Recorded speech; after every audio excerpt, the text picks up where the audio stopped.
what the hell? Nottingham's. It's at Nottingham's. So I'm there. Um, I'm the host of this networking event, and we do it from 6 to 8. It's usually a good crowd in there, and um, there's about 15 to 30 people usually show.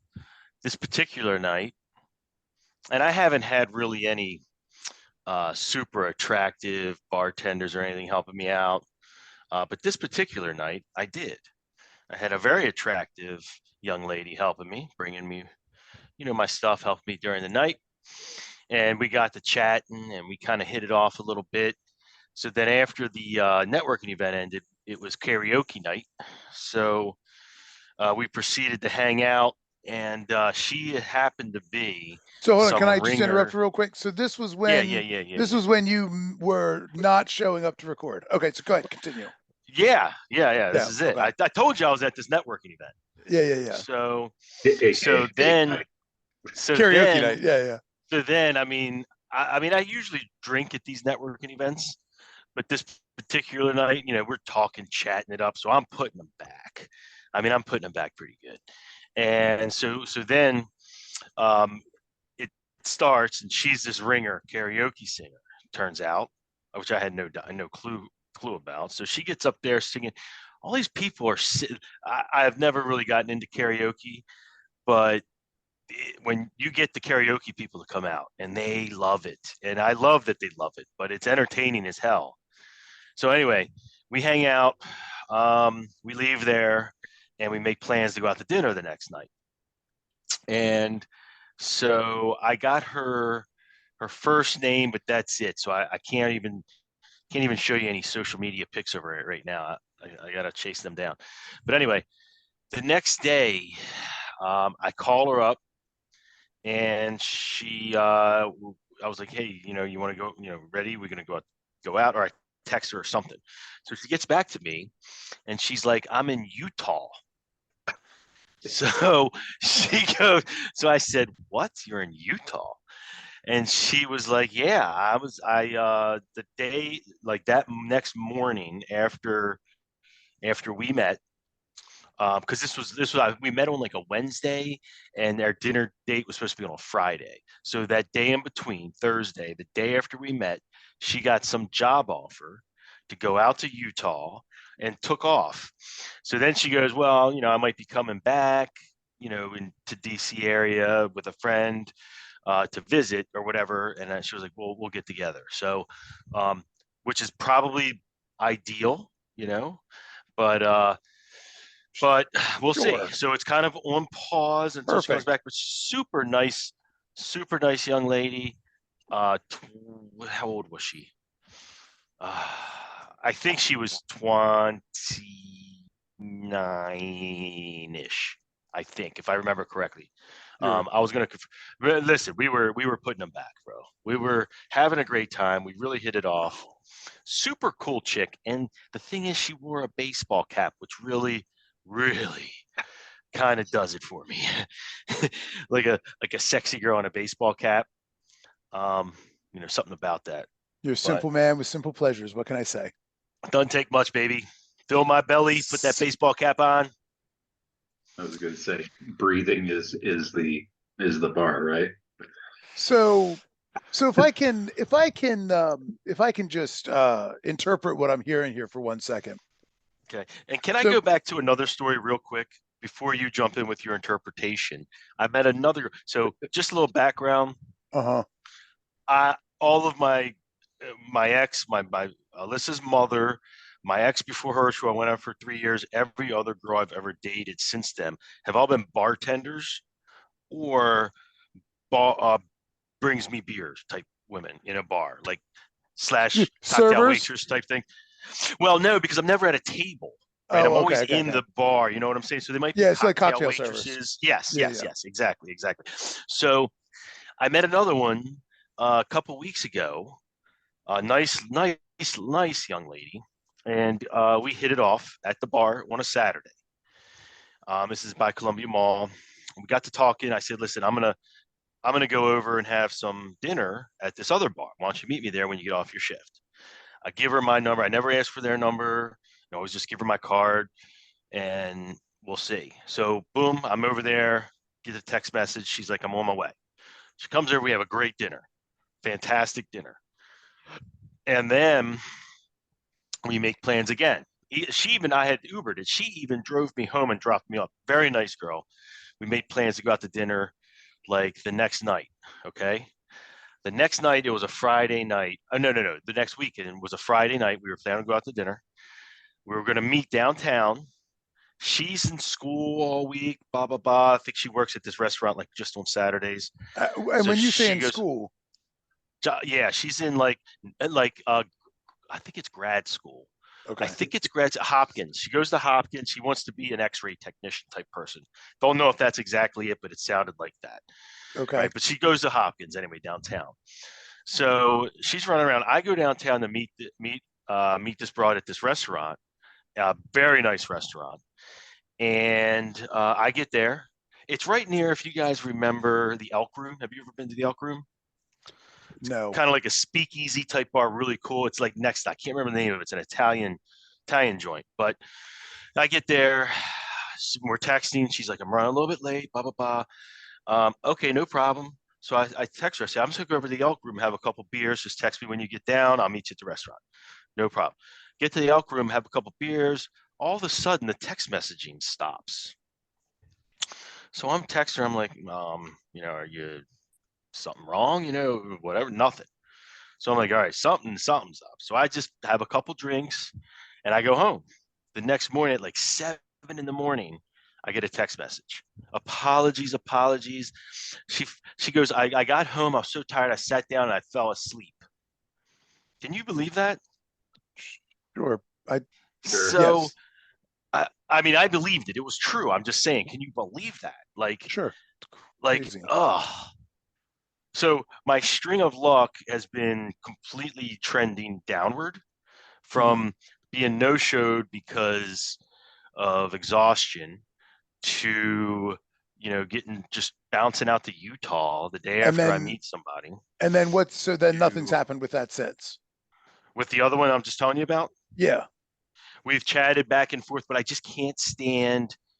She was just, I think, too young. That one. I think she was 26, and I don't go usually into my 20s. I like to date girls in their 30s, right? These two happen to be a little bit on the young side, but I just feel like it wasn't right. That was too young, and I could tell by our conversation. So I was like, gonna let that one bounce on down the street. And then, now I'm like, everyone's telling me I have zero luck. I'm an ofer on not social media, on online dating. Yeah. Ofer. Like, I don't even go on these sites. There's been such horrible experiences. For one thing, I'm very shallow. And whenever I meet them, they've always clearly put 10-year-old pictures up on their site, right? Wait. Why are you swiping right on 10-year-olds pictures? No, their pictures are 10 years old. So not only are you a misogynist, you're a pedophile too? Is that what we're getting? Like all in one? No, Brian, stop taking me to your side. I'm not a pedophile. Allegedly. Right? I like all the ladies as long as they're underage. No way. So, the luck has been completely in the crapper. So we might be able to do a dating segment on the show repeated just to see about my failures week in, week out. I mean, that sounds promising because I know we'll have a lot of those. So just to interpret really quick to make sure I understand correctly, you met this young lady at your networking event, and when she woke up and sobered up the next morning, she moved from Maryland to Utah, taking a job opportunity the Quote, next unquote. day. Are you using air quotes? Are you using air quotes? No. I mean, I'm sure she went out there and got another bartending job in Utah and said, it's just, I can't. She moved to Utah. Okay. So there's that. It's a great place. It's a great place. And then And then the other one was so bored out of her mind at the prospect of No, meeting you, she she fell fell asleep asleep. sitting up in her chair rather than she was like, I could go meet this guy or The fun so fact is they were both still at the bar and she was in the bar stool next to him and she just stopped responding. that's what I think. I think she showed up, peeked in, and then shut up. And she like, No, no, she's I'm already out. seen me. She already seen me. It's not like it's a blind date. No, it's not that Um, she saw you. I think she sort of got there and she's like, no, it's just not worth it. yeah. Not another. No, not again. No mas. Now it Roberto, makes me. she pulled a Roberto Duran. She was like, no mas, no mas. It almost starts to impact my confidence. Well, But it Mike, doesn't. you certainly shouldn't have your confidence impacted. There's absolutely no grounds for your confidence whatsoever. I don't know what that means. That's That sounds like the perfect segue. To the Vikings. Yeah, we can go. hello and welcome to USVN Week 8, Episode 8, Week 8, our NFL Week 7 roundup, our Week 8 picks. With me, as always, is Mikey the Greek ceiling fan and G Money. Can't even get the ceiling fan in frame properly. It's like a wall fan or something weird, which is cool. It's getting replaced. It's getting replaced by the mirror. Just give me a couple weeks. Mikey the Greek is going to appear here on camera pretty shortly, or else I will completely dox him. I will give out his name, his business, his address, all of the things that I have. So somehow. Hey, why is the picture sideways? I mean, because why would we know the answer to that riddle? I blame there's a competence issue. I'm not sure how we can rectify the competence issue. Think you go the other side? Like, what are you doing? It's Okay. perfect. It's I'm it's gonna throw perfect up. He's that making it's me- auto rotating as soon as he gets straight up, but it'll let him go upside down. It's fantastic. Well, good stuff. Good Lord. I don't even know if I want to talk about the NFL. We can just do this and sort of watch Mike try to figure out how to make this camera work. And you got an away message? That's great. Great. That's great. Yeah. So that's what I get to you. That's what I give you as the away message. mm-hmm. Okay. Do you know how to actually remove it? That's the question. I did. I apologize for trying to get out of this tonight. It was honestly this is dumb. I've got my dad's old dresser, and it's my dad's old dresser. It's like the dresser my parents like got as a wedding gift when they got married in like 1969. So when my dad died, I brought it down here just because I have a spare room, and I was like, oh, it'll be good in the spare room. And Ella actually has my dresser from when I was like a kid, is what she uses. But it is like I know having used it for years and years and years, it's a terrible dresser. Like it is just not good. It's it's like two really deep drawers, so it's just like a constant mess for her because it's like whatever she wants to wear is always at the bottom of the drawer, and so just everything's just anyway. Finally, it was like I'm just gonna do something with take my dad's dresser and put it in her room, but it like while my dresser is ancient as well, it's just like it still looks decent. Like it's just dark brown. It just looks like wood. Whereas his is like, I don't know, it's very much it's like a golden it has like a golden finish, like a red gold in it. It's very much of its time. You know what I mean? Looks like very much looks like a piece out of the 60s with that like colonial like hardware on it and everything else. So I told Ella, I was like, look, we're gonna move this big six drawer, tall dresser into your room. I was like, and we'll paint it for you so it'll look, sort of look nicer instead of having to buy something new. Because it's a nice piece. It's all like solid wood. So I basically spent all day sanding this thing down. She decided she wanted. It's got 6 drawers and then a row of drawers in the middle, like 3 small drawers in the middle. So it's 7 rows. And she went 7 rows. She went, red, orange, yellow, green, blue, indigo, violet. So I was like, but that means I have to buy 7 paints to like paint this thing. I was trying to get away on the cheap here. I didn't want to buy like 7 different colors of paint. So yeah. So anyway, go ahead. Did she really say indigo? Yeah, she did. But then she says indigo. Well, because she knows Roy G. Biv, you know. Right. Um, It's just funny though. but she's very funny because she's like, Daddy, can I just do blue instead of indigo? And can I do teal between green and blue? I'm like, yeah, I mean, like there's no rules. You could do whatever. I'm like, Right. yeah, it's fine. Like whatever is fine. So, we've got a modified rainbow. Mm. Nice. So anyway, so I was all day today trying to strip, 50-year-old varnish off of off a piece of furniture. I mean, it's just like I've never burned through so much sandpaper in my life. And I sort of at a certain point I was just like, all right, hold on a sec.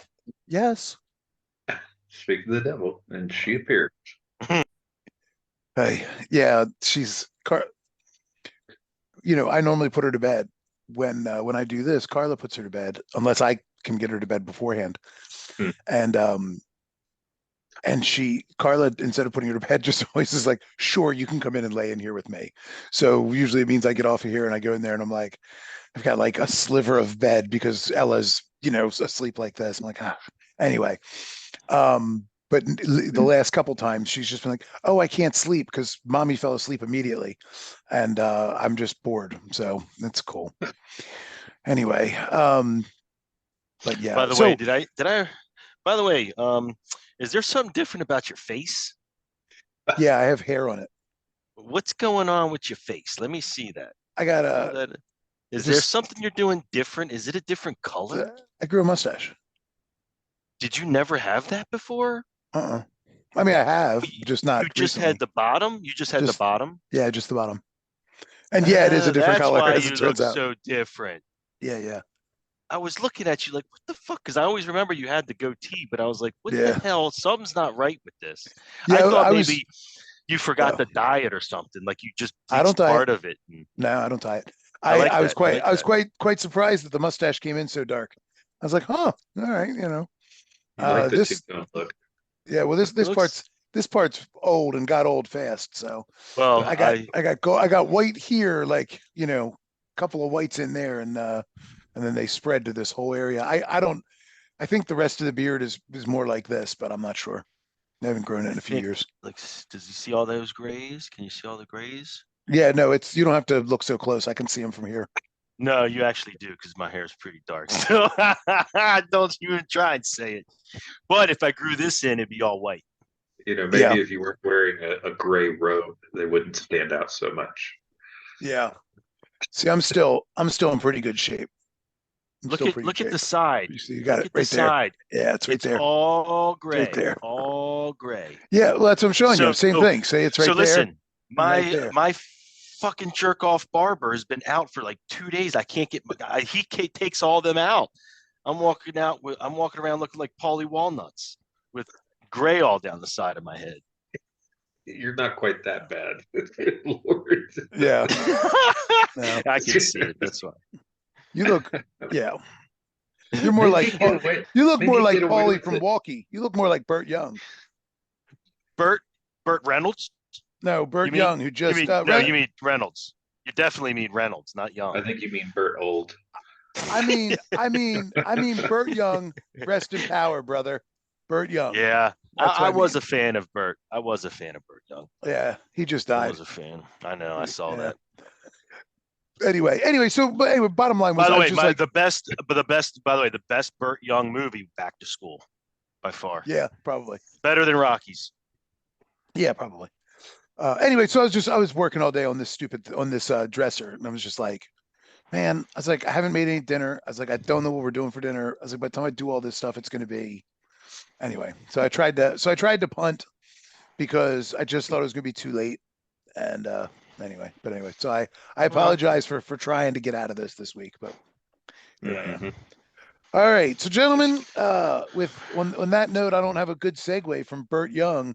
I guess we could go from Burt Young to Steve Young and say, what the hell's going on with the 49ers? Nothing. They ran into a beast of a team. That's what happened. Jeez. I mean, is it just the injuries hottest that team in are football? They piling ran up into on the them? hottest. They ran into the hottest team in football, guys. Come on, give them a break. Give them a break. Cut them some slack. They'll be back next week. Your Vikings who beat the Bears and the Niners. So one of two of those I'll give you. I don't know if you can give it the injuries. If you think about it, like everybody came back except for Debo. Like everybody else played on Monday night. I know McCaffrey's probably not 100%, but like some of the Dude, stuff with that guy's unstoppable, McCaffrey. he is, but there's something with what I feel like has happened is, and you mentioned this last week, I think, Brian, and that is that they got film on how to disrupt Brock Purdy.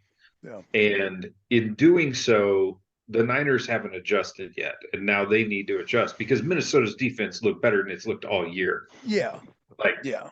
ignoring the offense. The offense has been good a lot this year. It's the defense that can't stop anybody.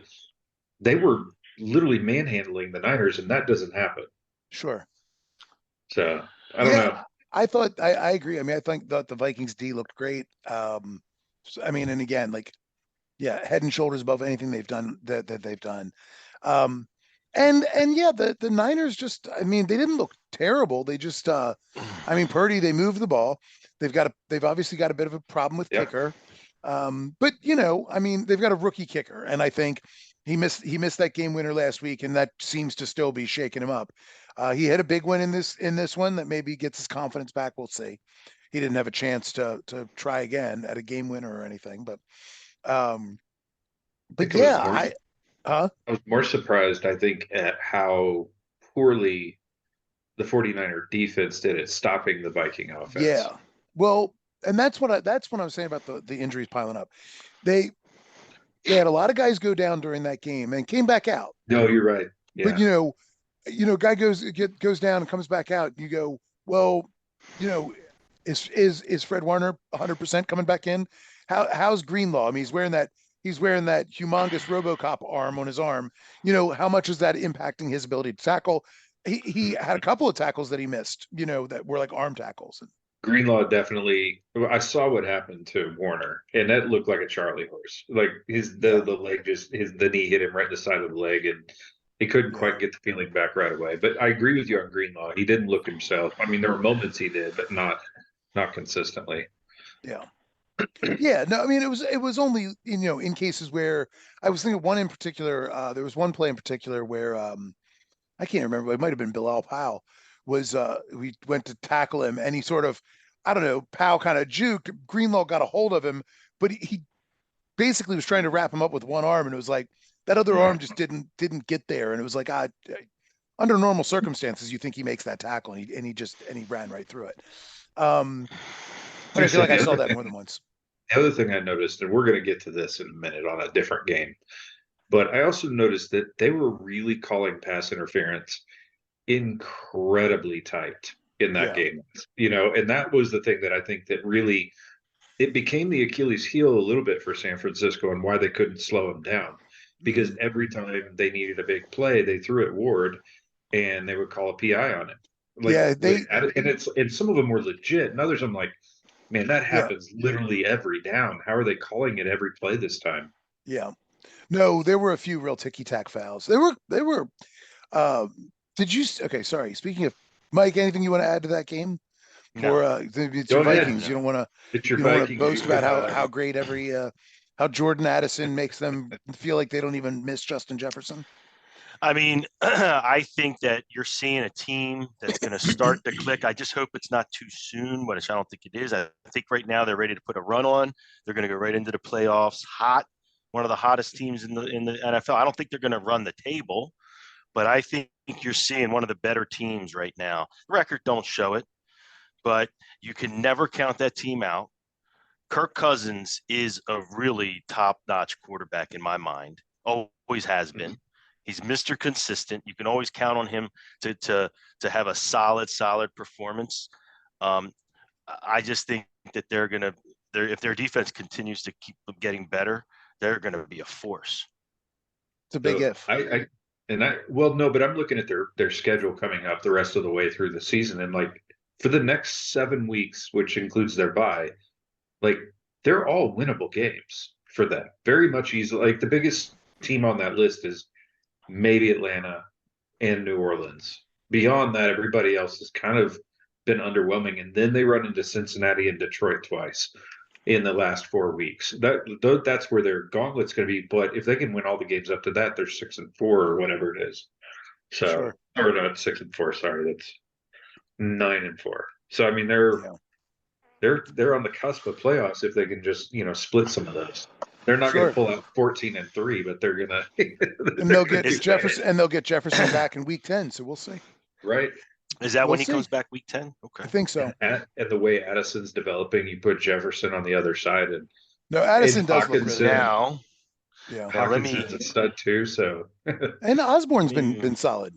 You Yeah. know, it's not Yep. the defense is the problem, not the offense. Right. Correct. That's always the big question with them. yeah. And I mean, we'll see. I mean, they've played well these last 2 weeks, but we'll see. So they're if I really was a believer right now, they're a plus 8,000 to win the Super Bowl. They're not So- winning the Super Bowl. Their defense isn't good to do that. The Packers are also a plus 8,000. They're even less. so- likely. Yeah, So, I'm but done with the Packers. I would agree with you guys 99% of the time, but in today's NFL, when you look at a lot of the teams that make those runs, they're teams that in the middle of the year you would have looked at and been like, "There's no way this team's going," and then all of a sudden, because it's fucking parity city out there, Sure. they get that, they click, they start winning. Famously, and boom. the Chiefs and Eagles last year, two teams who at this point you thought, I don't know if these guys are any good. I didn't say those two teams. Okay, let's point to the Giants, right, that beat the Patriots, like in rewind time. Like the whole reason they won that game is not because Eli, blew up. Their defense shut the other team down, and that's the problem with Minnesota. Yeah. Right. Yeah. Well, I just speaking of like you're saying the refs really calling that game tight. Did either of you happen to see Mike McDaniel's little Twitter rant? I'm so glad you brought this. That game, the officiating was absolutely atrocious. The Eagles didn't have one penalty called on the whole night. Not one. Like it was just like, how do you call a game like that in today's NFL? And yeah, I didn't see the rant though. I'll have to go look for it though. I wouldn't call it. He did a lot of I'm not complaining or making excuses, but here's the 7 plays that were not called for, 7 penalties that weren't called that changed this game, and he just showed one. I mean, he was not wrong. The game was tight. Yeah. Like, You're talking about the Eagles, the Eagles and the Dolphins. Yeah, Dolphins, the Eagles. I watched that one. The Eagles didn't have one penalty called on that whole game. Yeah, that's not one. I say we'll get to this in a minute. It's like because the officiating all weekend was awful. Like in college football too, quite frankly. Like there was a lot of really poor calls in college ball too, but we don't want to talk about that. We don't have that much time. No time. Yeah. Well, I will say though, I think for the Eagles, that's that home field advantage where the refs know if they call that game a certain way that there's gonna be a Philly mob waiting for them in the parking lot. So so they hold those flags an extra couple of seconds and think about it before they throw them in Philly. Get out of here. It doesn't take anything away from Philly. Philly's offense finally looked like the offense that we had been missing. Their defense played legit. Yeah. I'm not saying they wouldn't have won that game anyway, but they just changed. They changed the pace. They changed the pace of that game. I mean, the refs changed the pace of that game. There were a lot of things that had half of those things gone the Dolphins' way. Again, I'm with you. I feel like the Eagles were going to win that game, but the Dolphins keep more pressure on them that whole game, and then who knows? Sure. No. Yeah, and I get nothing out of it for the Dolphins. Like nothing good, nothing bad. Mm-hmm. Like they're banged up, and they touted it all through the night. When they get those 2 corners back, I had forgotten that Xavier Howard was supposed to come back, and I'm like, holy shit! You put him and Ramsey on? Oh my! that defense becomes as good as that offense. Yeah, no, it's the Dolphins are still pretty scary. They're very scary for sure. But I But do think the yeah, Eagles showed a bit about how you can slow them down. You can still get burnt by Tyreek a bit, but you can slow them that's down. exactly what they did. They Keep them said, in front of you. Yep. And again, let Tyreek do his thing and everybody else contain sure, them. he Yep. he won't beat you single-handedly. You Yep. know, you put a safety over top, you're going to stop some of that stuff. They're not going to throw to him 40 times a game. And yeah, I mean, I think that like I said before, I think a lot of times, teams that look awesome, they look awesome until somebody shows Sure. how do you counter it. Then everybody else in the NFL gets to watch that film. Mhm. And obviously, the team that got stopped, they have to readjust or whatever. But that Uh-oh. Oh man, he's blowing you kisses or Hey, something. What is that? you get to, I need to snapshot that, don't I? Like, Oh yeah, go that's ahead, click Photoshop that. waiting to happen. Boom. That's funny I'm stuff. gonna laugh when the reason behind it is because he told his daughter to go stream something and now it's locked up his internet. Oh, that is too funny. Oh, that's amazing. And we're still recording. Oh, is that your face or his that you're sending? That I accidentally sent that one. I didn't mean to send that face. Yeah, so while we're waiting on him, you and I can still talk on the Dolphins and the Yeah. Eagles. I think watching Hill, I think Tariq Hill is the best receiver in football. And he's up there. I mean, he's definitely it would be fun to debate like who is the best because you look at a guy like Justin Jefferson, right, who's Yeah. clearly a stud too. I don't I think Jamar Chase is incredible, but I don't necessarily put him in the same conversation. Those He I think can't Cooper like Cup, like how do you not yeah. consider him?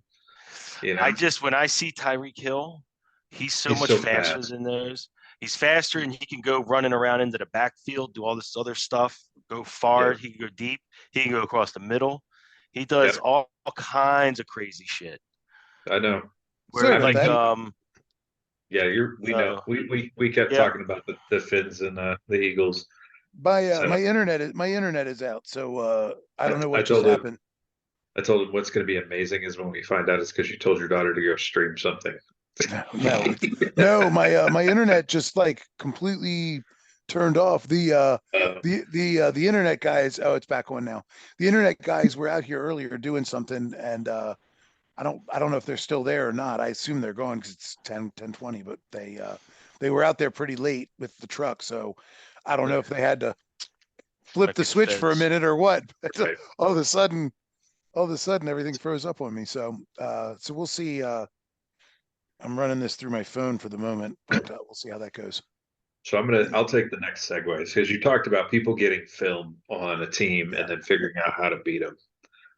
I want to know what film is going to slow down the Ravens offense Mm, when it is playing like that. And we obviously it's one game, we can't go all out on it just yet. But I do feel like, and we were texting about this, I do feel like that was a game that went, oh wait, so everything we've been working on as a team just Yeah. clicked all at yeah, once. Yeah. yeah. Usually the Ravens, when it looks like this, their offensive coordinator slows them down by doing stupid shit and Well, changing the game plan up. Play calling mm, was But phenomenal. yeah. Like, this year I don't think they're gonna do that. Well, yeah, like yeah, he was a This step might ahead the actually, whole day. yeah, although 2019 they looked earth-shattering, breaking running records all the way up until the playoff game. yeah. But But the I problem mean, was that they didn't have another. They didn't have another element. They didn't have another layer. It was just Lamar. It was just Lamar and J.K. and Gus, and they were just that running was like working crazy. all year. They didn't even Yeah, try that in the playoffs, though. They just like came in as a different team, like yeah, in disguise. yeah. And I don't see that happening. The Titans ran all over us. Yeah. And Yeah. I love the fact that the way Lamar is running now is very Yes, seldom a designed it's run, efficient. but It's super he's got efficient. the ability to run whenever he wants to. Yeah. But it's all based on a pass play, which means the defense isn't geared up to protect against him. Look at his And numbers. And 357 passing yards, yeah, and 3 touchdowns, 21 for 27. yeah, no, he Like was He was great. a monster. that's And amazing. and when they are designing runs, they're not designing like power up the middle. You know what I mean? They're not Right. doing that like Mhm. Greg Roman's go to, design run, just have Lamar between the tackles. Yep. It's like the touchdown, like Lamar's touchdown run, where Mhm. I mean that was the prettiest play where I mean just with the play action, I mean everybody went right. And I mean he just walked Mhm. into the end zone. It was like I So mean for I had to me, see that as a highlight. But go on, I'll tell you why in a minute. Go well, ahead. but the thing about that play that was remarkable to me was that when was the last time you saw a defense Oh, not try for to him? account for him as a runner? Yeah. And Never. that play was so well designed that no one The accounted for him Ravens as a runner. It was the crazy. Ravens they Yeah. averaged 9 yards a play. Mm-hmm. Yeah. Over 9 yards per play. Well, That's they were never incredible. on balance. The Yeah, Lions were off balance the whole day. It was, yeah. I mean, they got punched in the mouth, and that's fine. I don't think that really tells us a whole lot about the Lions, but it tells us a lot about the Ravens and who they Well, have the potential of being.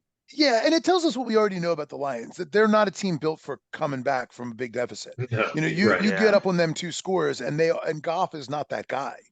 right. Um, Yep. that's just not who he is. I mean, so I mean, it does tell us something about the Lions that they continue to be a team, and Goff continues to be a quarterback that is not your lead them back from a deficit kind of quarterback. He's that whole team is still geared around control the ball, control the tempo, control the clock. You I know, get it. play I with got a to think. lead. Obviously, not having Montgomery played a factor. That didn't help Sure, them. But sure. but at the same time, if you think about it, we were up 28-0 at halftime. And they hadn't That done team anything. that team had not. Oh, you're not wrong. The Right. defense was on point too, but Yeah. the team was not doing play calling yet, like Yeah. they were trying to play catch up. And Right. I do think that so it's kind of hard to put that all on him. I do think some of Sure. that's play calling, but at the same time, you are right. That's why when they kicked into it in the second half, they really weren't able to do that much because it's really not their style. Yeah. Yeah. No. So why was that a highlight for you? So no, it was I had to only watch the highlights. Oh, The game when Detroit came out at halftime and went 3-and-out right away. The chance, so I'm on the NFL ticket watching supposedly the local broadcast, and yeah. they literally came on and Oh, so they we're now turned it. going to change your game to a more entertaining matchup, is literally how they worded it. We're like, Nice. wow. And so I did red zone at least showed me the touchdowns as it was going on, but that was all I got was just like Gotcha. the Ravens just scored again, kind of Gotcha. moment. So, which we Yeah. really, one complaint I do have about the second half, I know that Detroit had to make adjustments, but to hear Harbaugh come out of halftime and go, we want to show that we're the team that doesn't take our foot off the pedal and then only put up 10 points. Like you took your foot off the pedal. Like you Eh, could see the play calling too. yeah, but I think they didn't take their foot off the pedal. They came out, they got one more touchdown, and then it was like So that's what I mean. Like that's when they went, oh, okay, now we're they good. didn't. And I think too. I disagree. I think they didn't take their foot off the pedal in the way they have in the past, which was, in the past it always feels like, all right, we're up 10, hmm time to draw up 3 run plays, hmm and run for two, and then throw for 3 and hope they get it. I mean, like Mhm. that's the was the Greg Roman way, and it's been the Raven way for a No, long you're right. time. And I think they still move the ball, they still controlled the clock. Yeah, don't do anything stupid or risky. Don't send a guy into a position where he might get hurt. Don't do anything, Of course. like I mean, yeah, I mean, I think you keep your foot on the gas, but you also don't like you also don't need to you don't need to hit Zay Flowers in the seam, for an 82-yard gain or anything. Um, although they did hit Gus Edwards for an 80-yarder, and that, but I Mhm. think I didn't think I didn't see it that way. I didn't see it like they took their foot off the gas as much as now, instead of becoming a grinded out kind of game, it became a let's just play smart, control the clock, move the ball a bit, but we're not like, we're not trying to take long shots down the field. We don't need to do that. No, You but know? I look at it as also, so you've got an offense that has been really inconsistent to start the season. Yeah. And it was hitting on every cylinder the whole Sure. first half. Why wouldn't you, at least for the next full quarter, operate with that same mindset and same game plan? Like, Well, and just, I mean, and I just they feel like came out. they withdrew some. Like, See, I disagree. They came out. They punted on their first punt of the game on that first drive in the second half. But it was still a decent drive. I mean, they still moved the ball 30 yards or so and then punted. And then the next drive they scored. And then the next drive they scored. and then they stopped trying. And then they stopped. Yeah, but then of course. Like, I mean, because then didn't they take Lamar out at that point? I think they did. I mean, which is fine. And I agree with that. Know. Like it is a catch-22. You don't want to have somebody get hurt in garbage time. Like I definitely understand that too. It's just more the statement where he comes out and says, like, it didn't feel like the same team to me. Yeah, like, I mean, I see. I disagree. I thought they looked just as good on the first couple drives. Looked great. I mean, you're going to punt eventually, and I mean, in theory, they seemed fine to me. I think he got a couple of good drives, and then was like, all right, like we're good. Like we're good. I mean, the third quarter. I mean, they flew by the third quarter. Even the defense kind of they let the Lions get down into field goal range, but then they went for it on fourth down because what's a field goal going to do for you? Got the ball back, and the Ravens came down, kicked a field goal. I mean, I just think it was one of those like, what we have them in fourth down territory every time, and there's not enough clock left without a miracle. Why? I don't know. I disagree. I thought they came out. The play calling still looked good for me. I mean, I hear what you're saying, but I disagree. I do want to point out though, Keaton Mitchell came in. We got a Keaton Mitchell sighting. Yeah, and then he got hurt. Did he? He got hurt? Yeah. Oh, I didn't see him get hurt. He strained his hamstring. So oh man, I saw him come out. He had a really nice play. It's not long term. I know. I saw the one play. It was like a. Yeah. Was it? It was like a.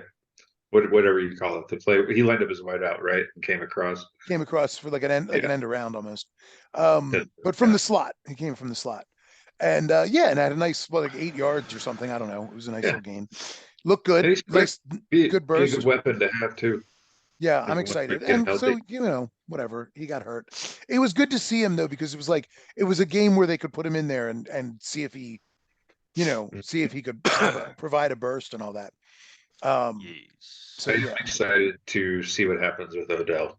Yeah, Odell looked good in the next week or two, because they really haven't been using him that much. And part of it's because we talked about last week, he's drawn the number one coverage. Zay had an amazing day. Yeah. That's not going to continue to happen.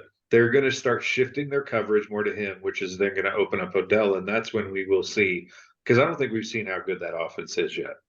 I've seen they're scratching the surface of it right now. I think Zay, and I mean, this is an old way of thinking, but I generally am proven right on this. You always have to worry at week 13 when it comes to rookies. You have to start worrying at week 13. You just always do. Especially when a rookie. Yeah, well, I was gonna say, especially when a rookie's been used like Zay has. I mean, he's caught a lot of passes. He's on the field a lot. And so you do have to start worrying, when week 13 rolls around. It's like you start getting into those weeks, those extended season, from a college season, and where's the conditioning and how, how's the wear and tear and all that stuff. I will say I do think we're seeing more players last longer into the season though. I agree. Like that the health, something about the training and the conditioning is getting better for sure. Well, and honestly a special talent, which I do think like Zay is showing the potential of becoming that kind of player. Those guys are just built different. Looking at Jefferson and like how he looks today, obviously he's hurt now, but I mean, generally speaking, like his rookie year, he never slowed down. So I do think it matters on the individual some too, and hopefully you're wrong about Zay. No, I hope I'm wrong too. Don't get me. Yeah, that's not. Where's Bateman been? He's been like pretty much. He had a couple of key passes this week. He played this week. He's been hurt a lot of the year, but he's played the last couple of weeks. He only had like one catch 2 weeks ago. This week I think he had two or three. Oh yeah, I didn't see. He caught like 2 or 3 in a row on one drive one time. He had 2 catches last week. That's what it was. I remember he caught back to back 36 too. yards. So here's a question to transition, because there's nothing else to say about the Ravens game except they look Yeah. like Yeah. like the best team in football on Sunday. Yeah. But here's the question. We're the best team now. The So- overreaction, we're the best team. So. Yeah, no, that's not. I'm not saying that, but they definitely look like it. So here's the question: do you think the Chargers lining up, Justin Herbert's looking over at Quentin Johnson and thinking he could have been Zay Flowers, he could have been Zay Flowers, he could have been Zay Flowers? I mean, do you think the Chargers? I mean, do you think at some point Brandon Staley and co have to be going, why didn't we get this guy an explosive weapon? Like, why didn't we get this quarterback an explosive wide receiver? I mean, again, nothing against Quentin Johnson. I mean, he seems okay. He like Caught one ball. I mean, I mean, he but I throws get it to to- everybody. but When he you looks know, I at mean, his I stats. get it Take too. it Like, I get Make like it lots easier. of. Make I it mean- Rasheed Rice. Rasheed Rice was drafted even later than that. I was just looking at the way they were. Like, But you go Johnson down was that taken list. just before Zay Flowers. Flowers was there, and there was a lot of I debate know. about So who is the the best Jigba, receiver right? was. Was it who was the best receiver in that? Because it was like 4 straight receivers. Addison went right after yeah, Flowers, right? And who was it? Smith, Jackson Smith Nigba or Najiba or whatever his Yeah. name is, went Be from careful. Ohio Careful. State. Careful. I care about you. You don't have to worry. It's not a word that accidentally know, slips I'm out of my just mouth. It's not one that that I know. comfortably ever comes out of my mouth. But yeah, for this week was the first week he really looked like a good pick. Jackson with Seattle, he had a nice week, or maybe that was last week, but whatever. He finally is starting to show up. But man, only Zay of those. I guess Jordan Addison too. He certainly had. Addison's been looking really good. Like, Yeah. I definitely think he is. He's legit. But he's, again, of those 4, Flowers is the explosive option. He's the guy. He's undersized, but he's the speed. He's the burner, and he's watching him make guys miss in space and all that is just so impressive. Well, For a Tyreek rookie. Hill is an anomaly, right? And so, like, I do think that's the mindset where now you could see people take more of a risk on a guy like Zay Flowers because, hey, maybe they aren't as, fragile as we think they are. Yeah. Well, if you And watch everybody that, falls in love that the was one of big- the things that I thought was really interesting about that video I sent you guys by FD Signifier about the NFL was like how changing the rule for quarterbacks and changing the rules on DPI and all that stuff have opened the game because again, Yes. as a business decision to try and make it a more high scoring, more pass friendly game, that they have, they've literally opened the door for guys like Tyreek Hill, who, I mean, I don't know if I agree with again, I don't know if I agree with FD on this, but like he was saying, in years past, a guy like Tyreek Hill, like you would never draft that guy because he's just too small. And, right. I'm not sure he's wrong about that. I think you might still draft him because a guy like Steve Smith gets drafted. But later, right. But Agreed. much later, and the expectations are much lower. And sure, he might end up being a Steve Smith, but like the idea that anybody would set him loose like they have, with the Chiefs and the Dolphins, you need the game to change to make that possible. Sure. Again, bringing us times. back to what Mike says, where all of these players today would be dominating the league back then. But I think that part of that video kind of shows that, like, no, they kind of wouldn't, because you'd have a Mean Joe Green who would knock them out of the game on the first play. And there would be no flag, and it would be fun. You know what I mean? Like, because Robbie, that's how the game. Like, I mean, well, but I mean, that's how the game was. I get your point. There would be a lot of injuries on this generation side for sure. Yeah. But the score would be still as lopsided. Oh, I don't think so. They're not. Not if they're not in the game, right, dude? It's not like they're going to go out and then just every play crush a guy and he's out of the game. Crush a guy. It's not like a video game. I don't know, man. Yes, I've watched a lot of sacks from 20 techniques. years ago, and they look pretty bad. They'll use techniques that these guys aren't used to, especially when it comes to maybe blocking or whatever. They probably could do different things, but at the end of the day, they're still going to get absolutely smoked. I mean, I think about Deacon Jones, a guy who those linemen can do anything they want. As far as the back in the day linemen, they can use any technique they want. When you're 150 pounds smaller, you're going to get thrown. It's that simple.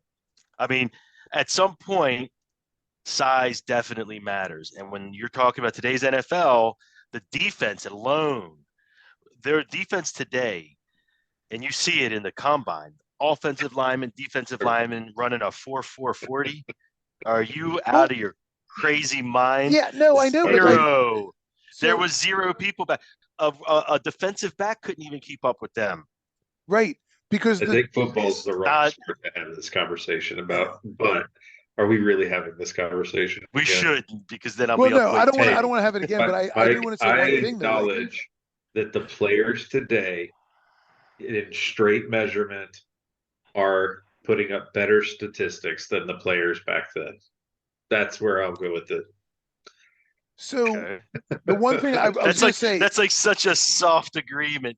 So I want to point out one thing. I was watching with Dick Butkus's death, this week. I managed to see a lot of the old highlights of Butkus. And in a lot of that, I ended up seeing a bunch of like old highlights of Ray Lewis too. And that's not that long ago. We're talking, 10 years ago. And one of the things that really struck me in looking at these guys, I was watching, I was like, has the padding changed so much between Ray Lewis, like from Dick Butkus till now? I would think, the padding's probably changed. But I was like, has the padding changed so much between Ray Lewis and today? Well, he did wear huge shoulder pads. His shoulder pads were humongous. And they were massive. Yes, it has. I know it has. But also, when you look at Butkus and you look at Ray Lewis, they look so much bigger than most of the primo linebackers today. Way bigger than like Roquan Smith, way bigger than Patrick Queen. Not as fast. What about Fred Warner? That's why. Sorry, go ahead. I always feel I feel like Ray was as the game bigger. Yeah. He was always wider than the guys today for sure. But that was the thing. Ray was supposedly undersized. He was. I mean, like height and maybe not like stature necessarily. So hold on. Fred Warner's 6'3", 229. Ray was 6'1". And I'll bet 250. Yeah, 250. So Ray had 21 pounds on him. Yeah, he had but and 2 inches shorter. Yeah, but listen. And they thought he was too small. When Ray came into the league out of Miami, he was like 220, and he was fast. That was his first couple of years in the Ravens. He was so fast, sideline to sideline. Yeah. And if you notice, he intentionally bulked him up big, and then he put on a bunch of weight. Maybe not fat weight, but weight. I think some of that has to do right with the game and the way it was played versus now today too, right? Like absolutely. More of a running-based attack. You want those meteor linebackers where now they need to be faster. Well, that's my point. That's my point. It's that my point is exactly, again, I don't want to belabor this point, but a 250-pound Ray Lewis, who again was allegedly undersized. Let me see what Brian Urlacher was, just out of curiosity. The guys you're mentioning could play in any generation, I think. Yeah, Urlacher was more like 260. But he's also like 6'3" or 6'4". Yeah, 6'4". But okay, so can you imagine a 229? I mean, again, like that 21 pounds difference between Ray Lewis and Fred Warner, with Eddie, like prime of his career, Eddie George coming up the middle. I mean, you feel like Eddie George has a huge advantage. I'm not sure how well Fred Warner takes him down. I mean, honestly, it's the game, because again, the game is different. Isn't that the same as Brown? Back when he played Jim Brown? Jim Brown, he played Yeah, back in what, the Jerome 50s? Bettis played back then too. I mean, well, that's right, But Jim another. Brown, right. was built like today's running back. He's built like But we do George. have. We can't ignore the fact we have Derrick Henry in the league. Like, he's Right. not exactly a small And he's dude. run over everybody. Well, I mean, but Fred Warner has done just fine against him. Like, So here's but also what I would he's say. Fred Warner's built more like a safety back in that era, so that's Right. probably where Think- he's playing. Mhm. Think about this. Jim Brown, I think, is probably second greatest running back of all time, in my opinion. And if you look at him as a runner and a size, scope, runner, everything, he's built just like a modern day running back. Runs like he runs people over all the time, right? And if you look at how he ran and what he did back in, look at his highlights. He was literally trucking every single person. Jim Brown on that was field. 6'2", 235. Right. That's He's a big running humongous. back. Big. Yeah. Okay. That's exactly my point. That's like sending today's running back when he played. It was the exact same thing. He ran over everybody. He only played for 8-9 years, and the guy had a ton of achievements in 8-9 years because he literally was a man among boys. It was like watching Lou Alcindor back in the day, or no, Will Chamberlain back when he played. Kareem it was like Abdul-Jabbar, man. Show respect. I like Lou Alcindor. Wilt is fine. You can go Wilt too. But by the way, I've got the counterpoint to exactly everything we're talking about, in that how size the entire counterpoint is Ronnie Lott. Yeah. He's 6 foot, 203 pounds in his prime as a safety. And oh wow, I thought he was bigger. I always thought he was bigger too. Like, I thought he weighed more, maybe not height wise, but definitely broader and carried more meat on it. He was like a missile, man. He also was fast. Like, he flew around to try and intercept balls too. Again, my point of bringing this up was only to say, when we talk about how the game has changed, we don't just mean like, oh, they're throwing the ball more. Oh, they're doing this. They're doing more of this. They're doing more spread offense. We mean like players have literally transformed their bodies. Yes. For the positions. And so like, so again, going back to Mike's whole, like, these guys would dominate. And I'm saying like, well, no, because again, you would have, like, if you had some of these wide receivers going over the middle, they would die there. I mean, that was the thing. Wide receivers going over the middle, they died there. They were few and far between the ones that could survive that stuff. You know what I mean? And today, that's where a lot of guys, that's their bread and butter. Yeah. You know what I mean? Like, sure. Julian Edelman probably doesn't survive 1960s football. Like, you're right about that. Wes Welker is a dead man. You know, I mean, for sure. I'll give you that. But there's zero offensive line that would be able to stop anybody. So no quarterback from back in those days would survive or get a pass off. Johnny, let's call Johnny Unitas. I don't know, man. Let's put Johnny Unitas against today's defense. Are we taking one player back, or are we taking with his line? So see what Mike's saying is, Mike is basically saying what we're going to do is we're going to take a whole team and send it back there. We could. Let's take. And I'll take. But that wasn't the argument. Your argument was you could send any one guy back there and he would dominate the whole league. And I'm saying. Oh, I agree with that too. Where I'm saying totally. I don't know that that's quite true, because again, I think, you know, it's like I get. Huh? Can we send Pat McAfee back as a punter? Like, because it would be amazingly entertaining television if you could go rewatch some of that. I just think that, like, sure, if you sent a for lack of if you sent Jason Kelsey or Ronnie Stanley back, you know, to 1968, you send a big lineman like that back. Sure, they're going to do really well, but also they're not going to know what happens when they get slapped in the head by Deacon Jones in order to go around them. You know what I mean? Like, they've never trained for that. They're not prepared. No, listen. I poked. Right. Look, they probably will in their spacecraft back in time be kind of given the rundown, saying, listen, here's the rules, right? And I'm sure once Deacon slaps the guy once, it's not going to debilitate him and throw him. I don't know, man. Have you ever watched Deacon Jones? Yes, I have. Slap the same guy out of his way like 3 times in a game. Hold on, I got to see how big Deacon Jones was. But see, By the way, while you're looking that up, I just want to throw one more stat out at you, and that's Christian Okoye, 6'3", Loved him. 255 The pounds. Nigerian nightmare. yeah, The Nigerian nightmare. The two He was a big bastard. Each other.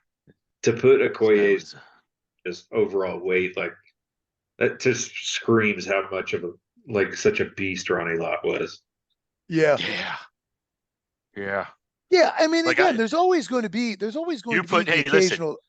You put Christian Okoye back in like the 30s, he'd be right now known as the greatest running back of all time because he'd have so many records. Like I mean, like Walter, I don't Walter think would have you. gotten halfway. I'm sorry. Emmett would have gotten Hold on. I have to halfway. interrupt you. I don't think you understand the country that you're talking about. You're sending Christian Okoye back to the 1930s, and you think what now? He would absolutely smoke everyone on the field. I mean, what field? Football field. Careful. What field do you think Christian Okoye is going to play on? We don't what need league? Whatever In the football 1930s. field, whatever football field is available. Are we sending him back as a white man? Because Christian Okoye ain't playing shit in the 1930s. Well, when was the NFL? When was the NFL integrated? I said, don't take the bait, Mike. Because let it go. Because you see, I mean, I know you don't believe this country was ever racist, but it turns out it was. No, the country was. There was just people in it that were. Sure, the country, just the laws, not the country, just the laws. Yes, once upon a time, long because time. Yeah. So, what was Deacon Jones' height and weight? Hey, he was 6'5", like 275, I think. I met him once. 272. I have his autograph here around this house somewhere. He signed a picture for me when I met him. Cool. And he was still formidable. As a doddering old man, he was still formidable. I bet. I mean, and I say doddering old man like with tongue in cheek because there was nothing doddering about him, but he was an elder statesman at that point. Speaking of dodderly old men, we can now segue. Yes, please. The New England Patriots and the Buffalo Bills and Bill Belichick. Yeah, so this was the game that I could not watch this week because while the Ravens game apparently was the game of the week for you, it was not for me, which was great because I got it on Sunday Ticket. I've got the NFL ticket, so that's how I was.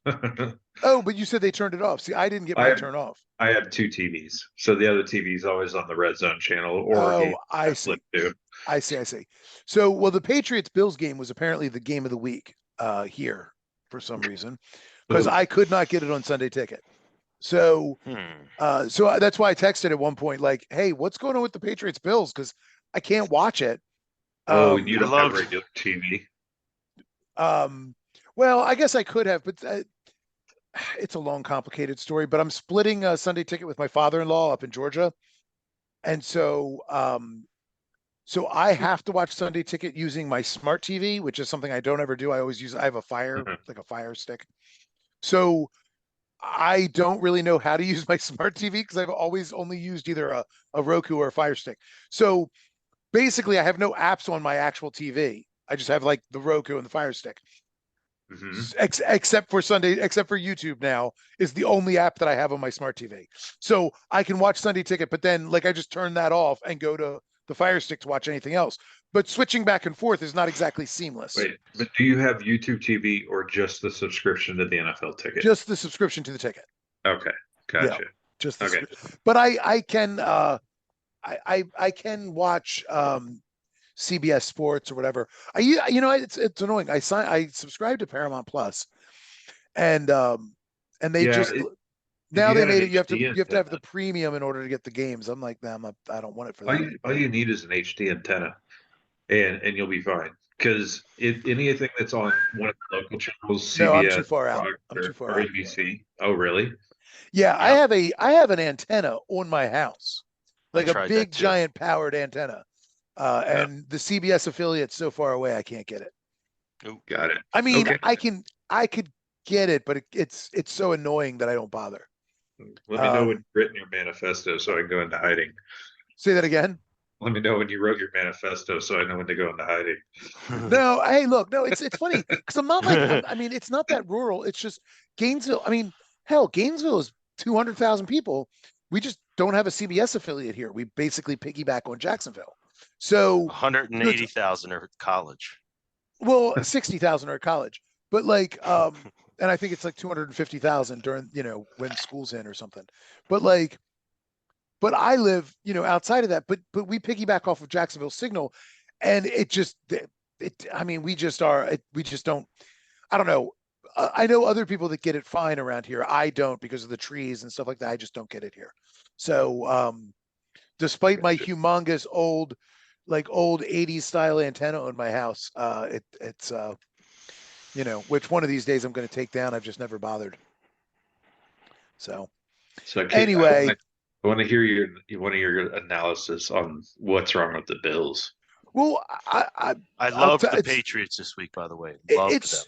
I will tell you what I've said all along about the Bills. I think they ask too much of Josh Allen. I think too much is on him. For sure. And I think that's just not sustainable. So they're a great team. He's a great quarterback. They're going to win a lot of games because he is immensely talented. But you cannot put so much on him. And the defense does not look like the defense is still good, but it's not as good as it's been in years past. And I mean, I know they lost Tremaine Edmonds, and they lost somebody else, I think, off that day. They lost Milano. Milano's hurt. Milano's hurt. Yeah, those two are definitely huge on their defense. Well, where's Edmonds? Is he in Denver? Something? No, they lost. I think you're right. It's Edmonds, I think, but he's I don't know. They had to put him on he's with the Bears. He's with the Bears now. Oh, it's not who I'm talking about then. Because he went. Yeah. He went from. That's who I was talking about. Yeah, the linebacker. So Jimmy Edmonds. Tremaine Edmonds went to the Bears. I was thinking Tre'Davious White, who got hurt. That was the guy. Oh yeah, and Tre'Davious White's hurt. Because they lost him and Milano in the same week, and their defense hadn't been the same since. Sure. Yeah. Anyway, that's all I think about the Bills. I think the Bills are just, I think they put too much on Josh Allen, and I think they'll probably still win 11 games or 12 games or whatever, but because Josh Allen is so incredibly talented. But I mean, he is constantly having to just improvise on the fly. It's always on him. There's just not enough support around him. I mean, does that head coach start to get questioned? Because I mean, now Josh Allen is here. I think so. They're wasting a generational level talent, right, at quarterback. Well, I think 100%. I mean, I think again, say what you will about the Giants or whatever else, but I do think that Brian Daboll, while he was in Buffalo, he was at least scheming to sort of make up for some of those deficits in a way that you just have not seen now in the last 2 years. That's how you got the head coaching job. Yeah, of course. But I mean, I think that's the thing. I think that he was able to scheme them around some of those deficits, and then he left, and they did not fix those deficits.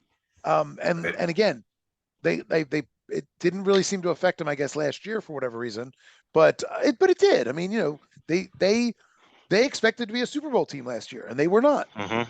Yep. Yeah, so it did affect them. They didn't do anything better last year than they did the year before. That's why I have to wonder if the head coach is gonna do they start to look at things? Is he the right guy for the job? Well, I guess the question is, who's their? I was going to say, you also have to start looking at Brandon Beane. So, I mean, it's not just the head coach, right? It's also GM for sure. Who are they drafting? No, you're right. I mean, that's because McDermott's a great coach. I mean, I think he does a good job, but I also think, and he's limited by the personnel as well. Yeah, but I mean, again, it's Buffalo, and he made him relevant again. He's got at least a couple more years, probably. Yeah, I agree. I think this is starting to feel like a season for me for the Bills, where they probably go to the playoffs. Maybe they win one, maybe they go out early, whatever. Mm-hmm. Same old story. And and this year is going to be the make or break offseason where you have to find better protection for Josh Allen. You have to find somebody to complement Stephon Diggs, who is a legitimate complement for Stephon Diggs. Look, you've got two really good tight ends, you know. Why are you laughing? I'm laughing because I agree because Gabe Davis isn't that guy. He I just like Gabe. completely when he's on, oh my gosh, I he's think unstoppable, and he's then a he great number disappears. 3. He's a great number 3. Right. You Yep. know, he's a great number 3. Yeah, Yeah. but you Talent need wise, it's not the question, but he just disappears. and you don't even need. I mean, and Stephon Diggs. I mean, I know he's a number 1 receiver or whatever, but I don't. But that's not what I see him as. They need. God, we always go back to the same reference. They need Anquan Bolden. They need Anquan Bolden He's to. way too old. He'll never come back. No, they need that guy. That guy that can get you 8 yards over the middle. That Mhm. that can runs great routes. That can get you 8, 16, 20. You know, probably isn't going to break one for 70 unless he's so wide open he only has to make one guy miss. Yeah. But they need that guy that can reliably move the chains for them. It's DeAndre Hopkins is who they should have went after in the off season because Yeah, he's not quite that old yet, but he's not that far off either. Like he's still an incredible receiver, but he's yeah, lost a step. Like that is the perfect complement yeah. because you can't leave him uncovered or man coverage and be okay with it at times. Yeah, you let Diggs take the top off the defense. You let Davis take the top off the defense, Right. and you let and you but Dawson Knox. I mean, I think Dalton Kincaid. I think well, Knox is hurt now, so I'm really Yeah. interested to see how Dalton Kincaid steps up because I think on some level Dalton Kincaid may be able to be that guy to some degree in a way that Knox. I mean, Knox is fine, but I think Kincaid is certainly from a talent perspective the more talented guy. Um, Could be I mean, I think I keep saying Dalton Knox, but you know who I mean. Dawson. Uh, Yes. Dawson and Dalton can. I mean, it's too I hard. know. Yeah. But I think, but I mean, I think Kincaid. I think Kincaid is a more talented receiver tight end. Um, at least he certainly looks like that coming out of college. And Dawson Knox was like, if anything, he was a bit of a surprise with how good of a pass catcher he was. And continues to be. But he's not like, he's not a Kelsey, Waller, Andrews. He's not one of those guys. He's he's like the guy at he's like the rookie at Green Bay. Same kind of guy. Right. Gives you 600 yards a season. It's a good tight end number, You but had a chance to say Laporta and you didn't do it. I'm proud of you. no, because I think Laporta is a different category. No, Oh, he's no, even above the Kelseys and the Wallers and the. no. I think Laporta. No, Laporta's not in that group. No, I'm just giving you a hard time. But I think Laporta can be part of that group. Musgrave was the guy I was thinking of. Luke Yeah. Musgrave at Green Bay. I think that's who Dawson Knox is. A pretty good catching tight end. But a guy whose ceiling is probably around 500 or 600 yards and good in the red zone because they're a big guy, can still stays in and blocks and stuff, but not a guy like Andrews who Andrews is a guy who can catch 10 passes in a game if he has to. Kelsey's a guy who catch 10 passes in a game if he has to. I mean, and in the case of the Chiefs this year, who's going to catch 10 passes every game? You know, Mhm. um, I think Dalton Kincaid is closer to that. I think Sam Laporta is that. That's why I didn't mention it. I think Hawkinson's kind of is that kind of guy. Those are the kind of special talent tight ends. Right. Knox is fine. He's a plus tight end. He's not a Where do you, plus guy. where do you put Kittle? I think Kittle's a plus guy, but the way they're using him is more just it's a little bit more complex. He They're using him disappears. as a blocking tight end a lot.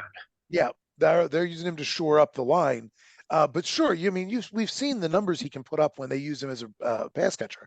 I think He's he's a stud for yeah, sure. he's as good as anybody. They're just not using him that way, and that's fine. I mean, Yep. I'm sure he's not happy about it, but No, they've asked him point blank, and he's like, "Oh, he doesn't care. He says he's yeah, having a blast. Like as long as we're winning, he goes, I'm having fun no matter what it is." well, good, I think that's the kind of guys that San Francisco drafts partly. Like they, sure, you think about it, Fred Warner came out kind of out of nowhere. Like, yeah, what is he? I think he went to BYU if I'm not mistaken. So, okay, like, I'm sure that was a guy they saw potential in, but to see the player he's become. Like, no way. It's like, so they definitely, whoever their scouts are really good, just generally speaking.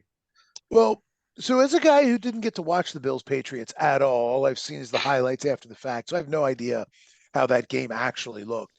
I mean, the highlights certainly make it look like the Bills just look bad. They weren't good. I mean, Yeah. I Mac think they had Jones two. looked good. Yeah, Well, but did Mac Jones look good or did the Bills look bad? that's it. Well, I mean, I'm really reserve judgment.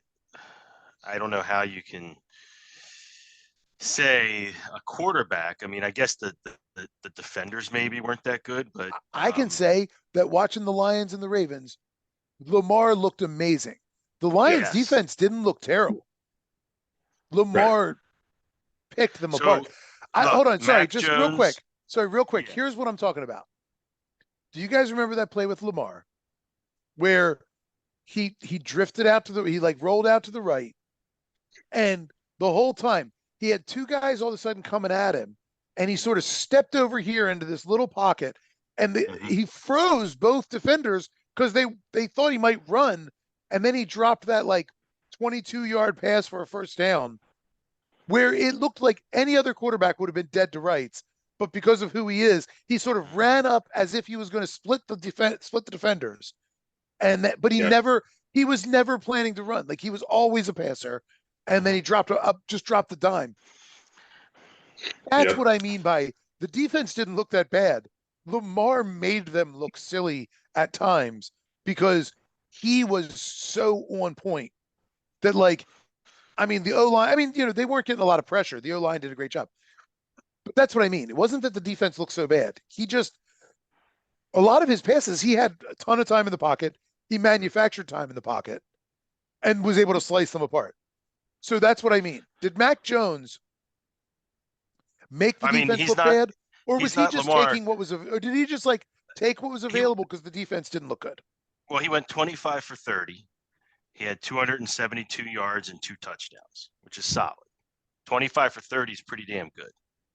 Sure. I don't think he was dinking and dunking through 2 touchdowns, almost 300 yards. So I think that's a pretty good day. But, I mean, it's better than Josh Allen. Sure. Yeah, well, Josh Allen, though, I mean, I think, again, from just watching the highlights, like Allen, my God, I mean, he looked like he was under constant pressure and just constantly trying to make things happen. And a guy in that situation who makes a couple of mistakes, you don't begrudge him that. You're like, well, what's he going to, he's still trying to make plays. That's the problem is nobody's helping him.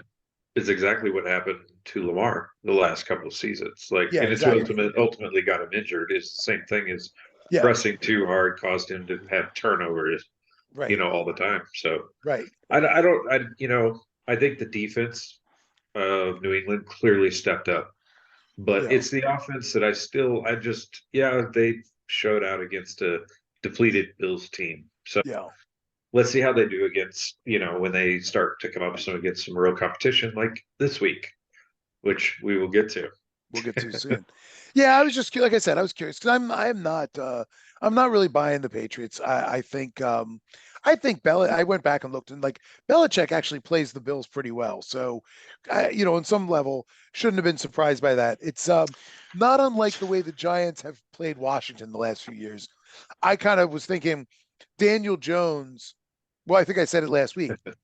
I was definitely going to take the Giants if Daniel Jones was playing because Jones owns Washington. He just owns them. He just always embarrasses them. But maybe it's not just Jones. Maybe it's just maybe it's Dable who owns Washington the last couple of years, or maybe it's just the Giants know how to play that team. Because I mean that or Washington's just that bad right now. I mean they're weird though, because I mean we've seen them play really well. But Sam Howell, they just can't keep him upright. I like Sam Howell. I do. I like that guy. I do too. He's probably the biggest surprise this year for me is because I thought coming into the season, I expected nothing. I expected literally nothing. So I want to ask you guys this because I haven't really watched many Washington games outside of what the 40. Thursday night game. Yeah. Like, is the issue the offensive line, or Hold is on. it that he's Sam Howell holding has onto the taken ball 40 too long? sacks. You tell me.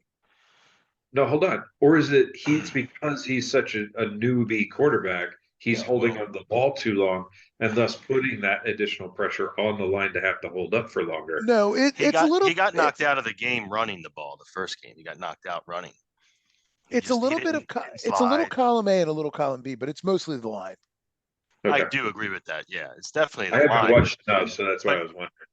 But he does run haphazardly a lot. Well, yeah, but that's not the sacks. I mean, he, you know, because they have some talent. You know, I mean, obviously they have McLaurin, and I would say, what Curtis Samuel's not nothing. He's a good complementary piece. Offense. And Brian Robinson's a decent back. He can catch the ball. They've got a good number 2 as well. I forget his name. Who's what, number 2 receiver? Running back for Brett. Oh yeah. I can't think. He was the starter until they got Robinson. I'm just blanking on his name. Yeah. Gibson, yeah. And he was doing fine. I think that's why I was surprised they after Robinson too. They have, that was a surprise. But then Robinson won the job because right. Gibson was the draft pick. Robinson was the better back. I was looking here. They also, I'm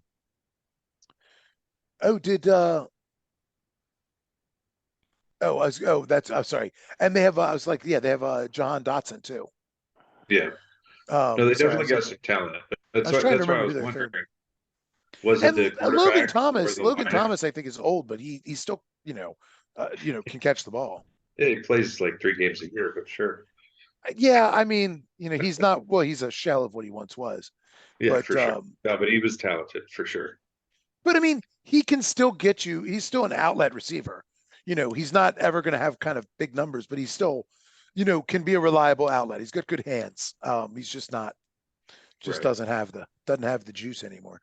That game pretty much went exactly the way I expected it to. It wasn't going to be a flashy, sexy game. It was going to be an ugly game.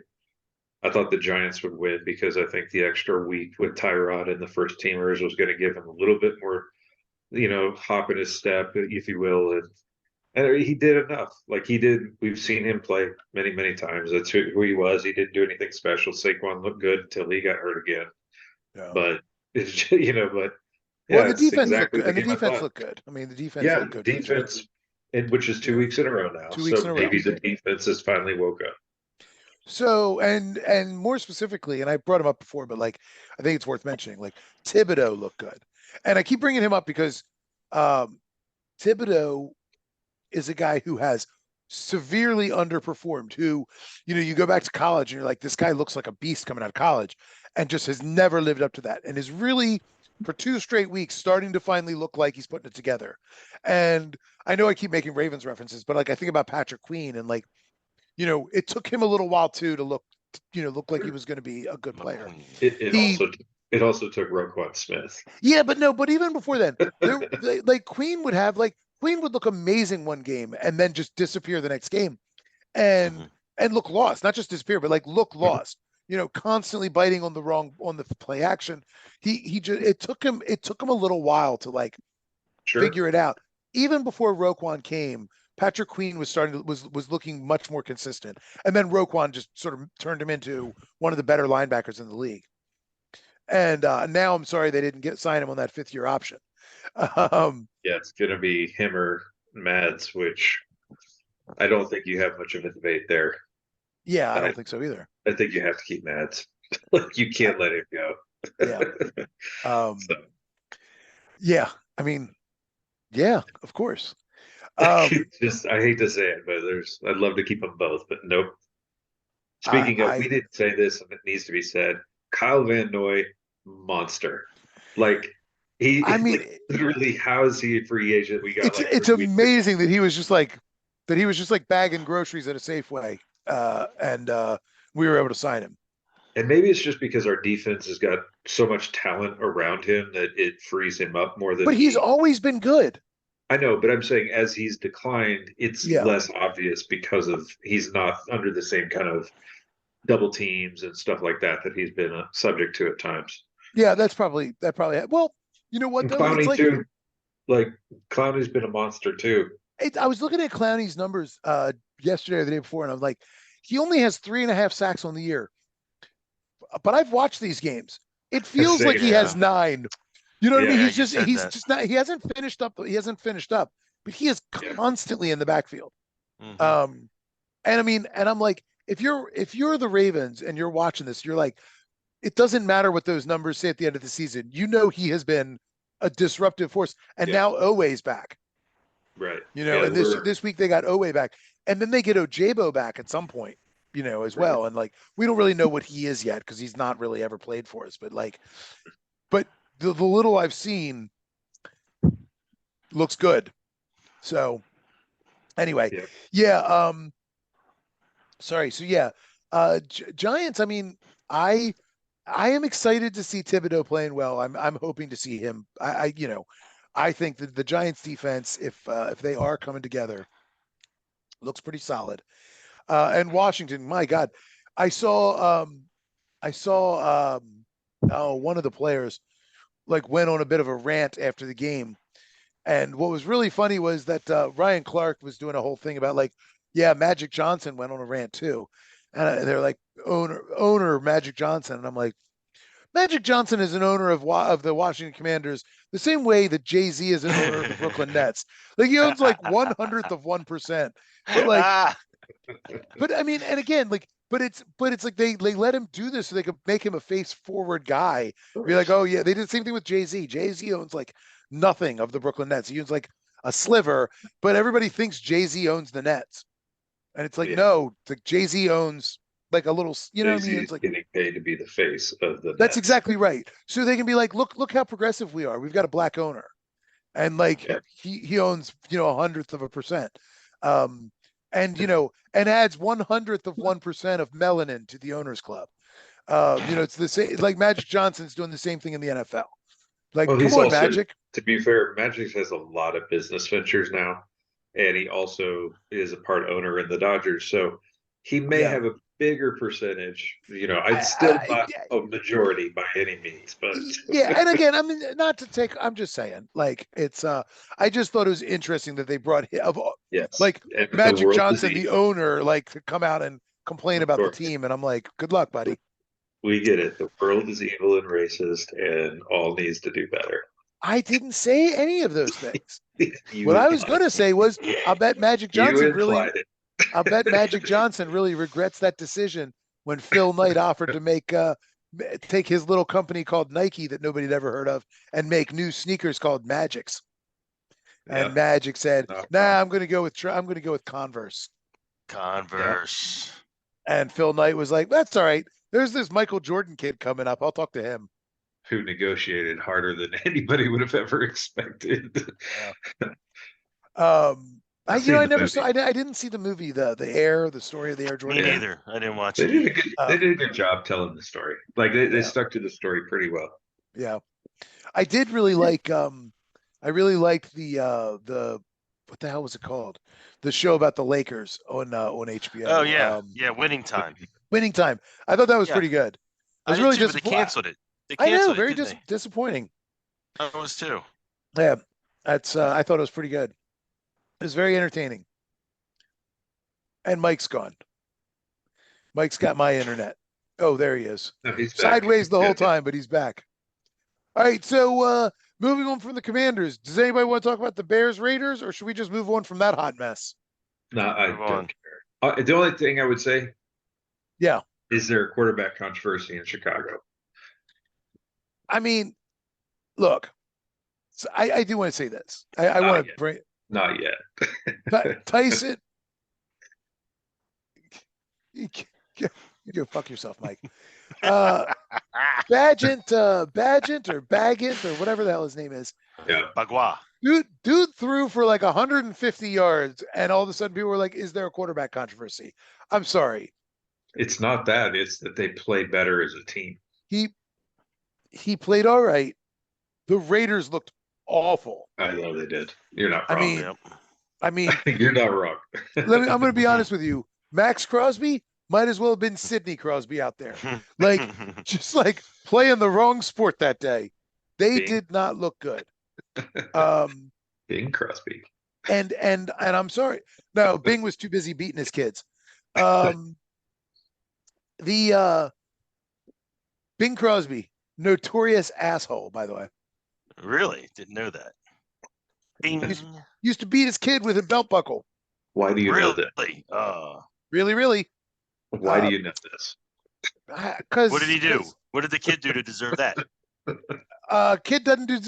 Kid never does anything to deserve being beaten with a belt buckle, Mike. That's really a pretty simple moral stance I can make right there. He That he must have done something pretty awful. A child never deserves to be beaten with a belt buckle. Ever. Like ever. And it didn't happen once. It happened all the time. Bing was an abusive piece. He was an abusive piece of shit. Bad kid. Yeah. Anyway, God, see, you're just so morally reprehensible. I don't know why I do this. You're like, well, yes, I know they took a flamethrower to the village that was all women and children, but they must have done something awful. Like, you are the worst of the victim blamers. It's so bad. Anyway, Jesus. God. Anyway, sorry. Precious time. Bing's kid probably asking for it. We can get back and say, no, we don't need to say any more about Chicago. Well, I do want to. I want to say one thing, and then let's move on. Devontae Adams says, "I want the ball more." They throw it to him 5 times or 7 times that he gets 57 yards because the guy throwing it to him. Wait, how old is Brian Hoyer? Is he like 50? He's terrible. I have no idea. Feels like he's been around forever. He should not ever take another snap in the NFL. He terrible. was absolutely.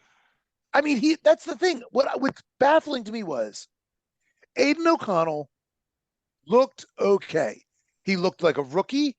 He looked like a guy that wasn't ready to play when he went in the week before. But there was some potential there. You could see some potential there. He made some plays. He made some mistakes. But it was like, hey, with a week's worth of practice with the first team, this guy looks like, maybe he can grow into something. Brian Hoyer is in no way, shape, or form the future of this team. This team has no future right now. Well, they do not look. And they switched to him mid-game. So no, not mid-game. It was late. Well, I mean, knowing how he performed late, like, I wouldn't be surprised if he gets to start this week. I could not understand why they didn't. I mean, yeah. You know what Brian Hoyer is. You know what I mean? Like, what Brian Hoyer is. So why wouldn't you start Aiden O'Connell? You can always send Hoyer in if he's in over his head, he's fucking it all up. Then they clearly saw something in practice that we didn't. That's the only thing I can figure. I don't think so. I think Josh McDaniels is just a guy who I think he's out of that Belichick mold, and I think he's a hierarchy guy. I think he's like, well, Hoyer's really the number 2. He's our guy. Yeah. And I mean, I really think that's what it is. I think he's like, well, that's he's the proper next man in line. Yeah. That's how you get out of a job again there, Josh.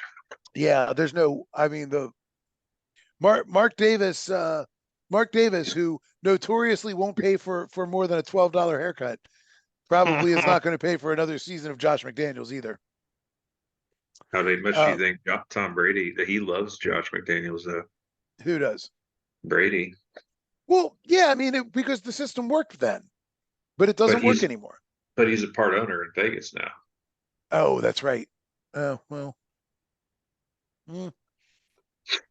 We'll see. Mark Davis is going to be like, you see this haircut?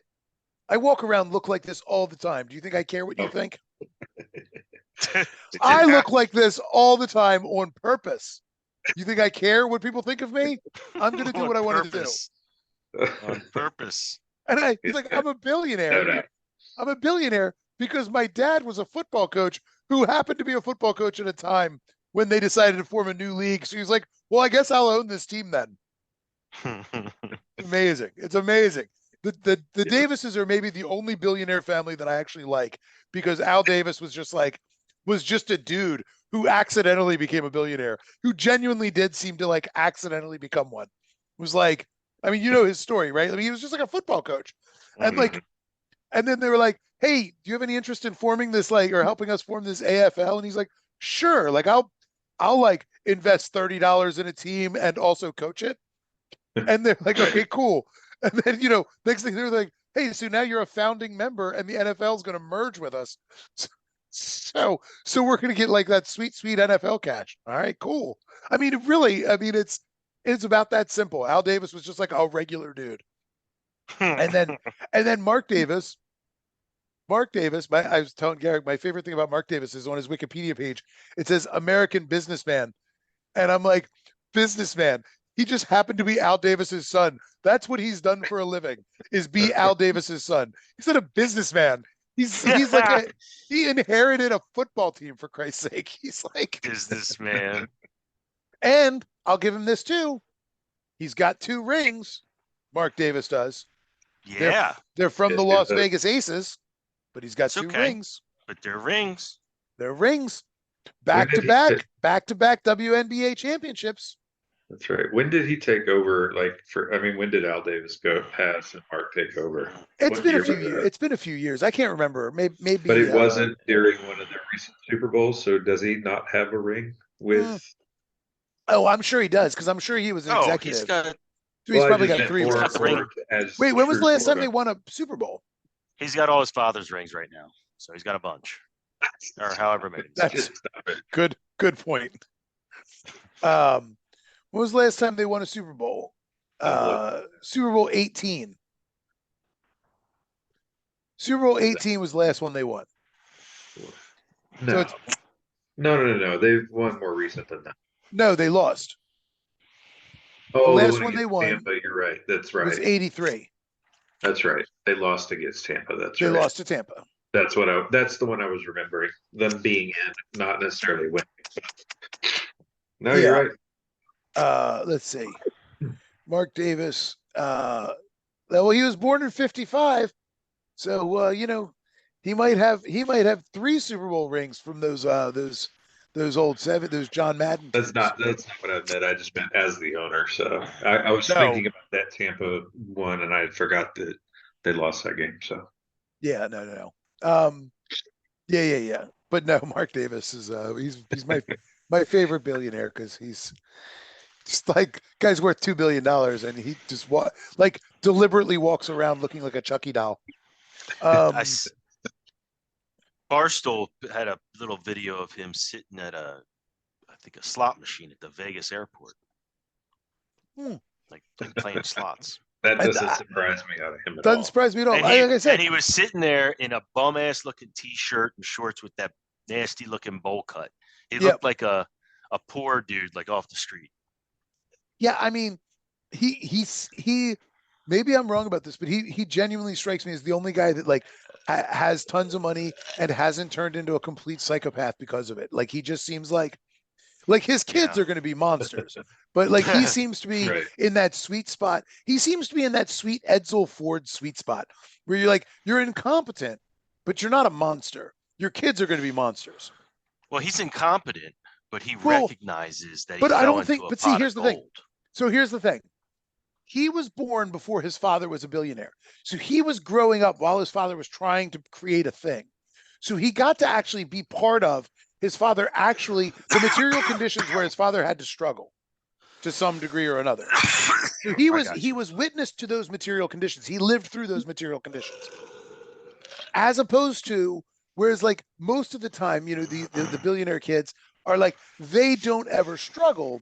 They never experience those material conditions.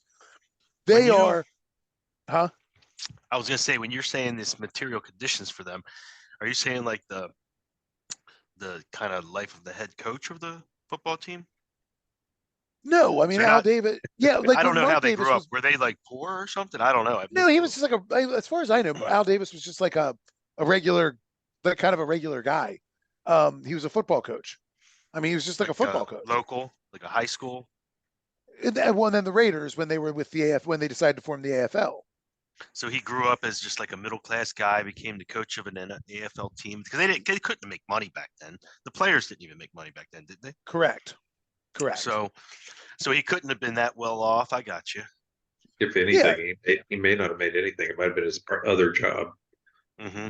Yeah, you're right. That's so. Yeah, I'm trying to look real quick. I mean, How old was this kid when now when he took over, was it like you're an instant? Back then there was no billionaire, so it was like an instant. You were like an instant whatever 100 millionaire so because now you all of a sudden overnight own the Well, the team. teams Is that how weren't. it worked? Well, the team wasn't worth anything yet. Like so that yeah, came later. exactly. So Al Davis was let's see, he was born in 29. So when Davis was 21, he was the offensive line coach at Adelphi University, which is like nothing. Then he was the coach of like the Fort Belvoir, which was like a U.S. Army installation. Then he was a scout for the Baltimore Colts. Mark Davis was born when Al Davis became the line coach for the Citadel.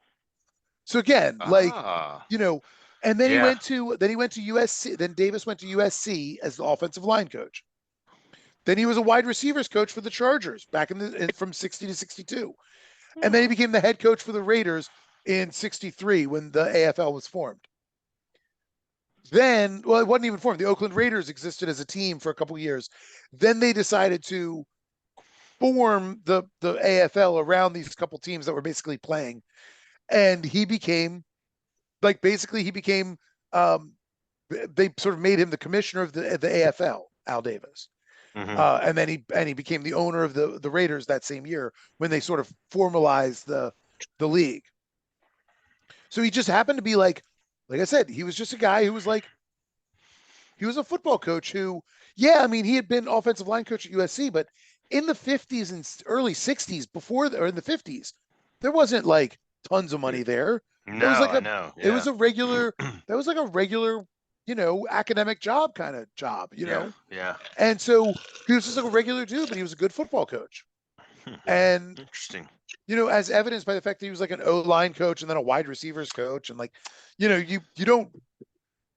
not like, hey, we're going to let you coach the O-line and then wide receivers if you're not pretty good at what you're doing. You're know what I right. mean? That's probably why he is normal, because that is a pretty normal kind of life. And then all of a sudden you kind of Right. know what it's like to walk on both sides. So You Al remember when Davis, before it happened. right, Mhm. right, because you experienced the material conditions Mhm. that made his father's wealth possible. You were there for that process.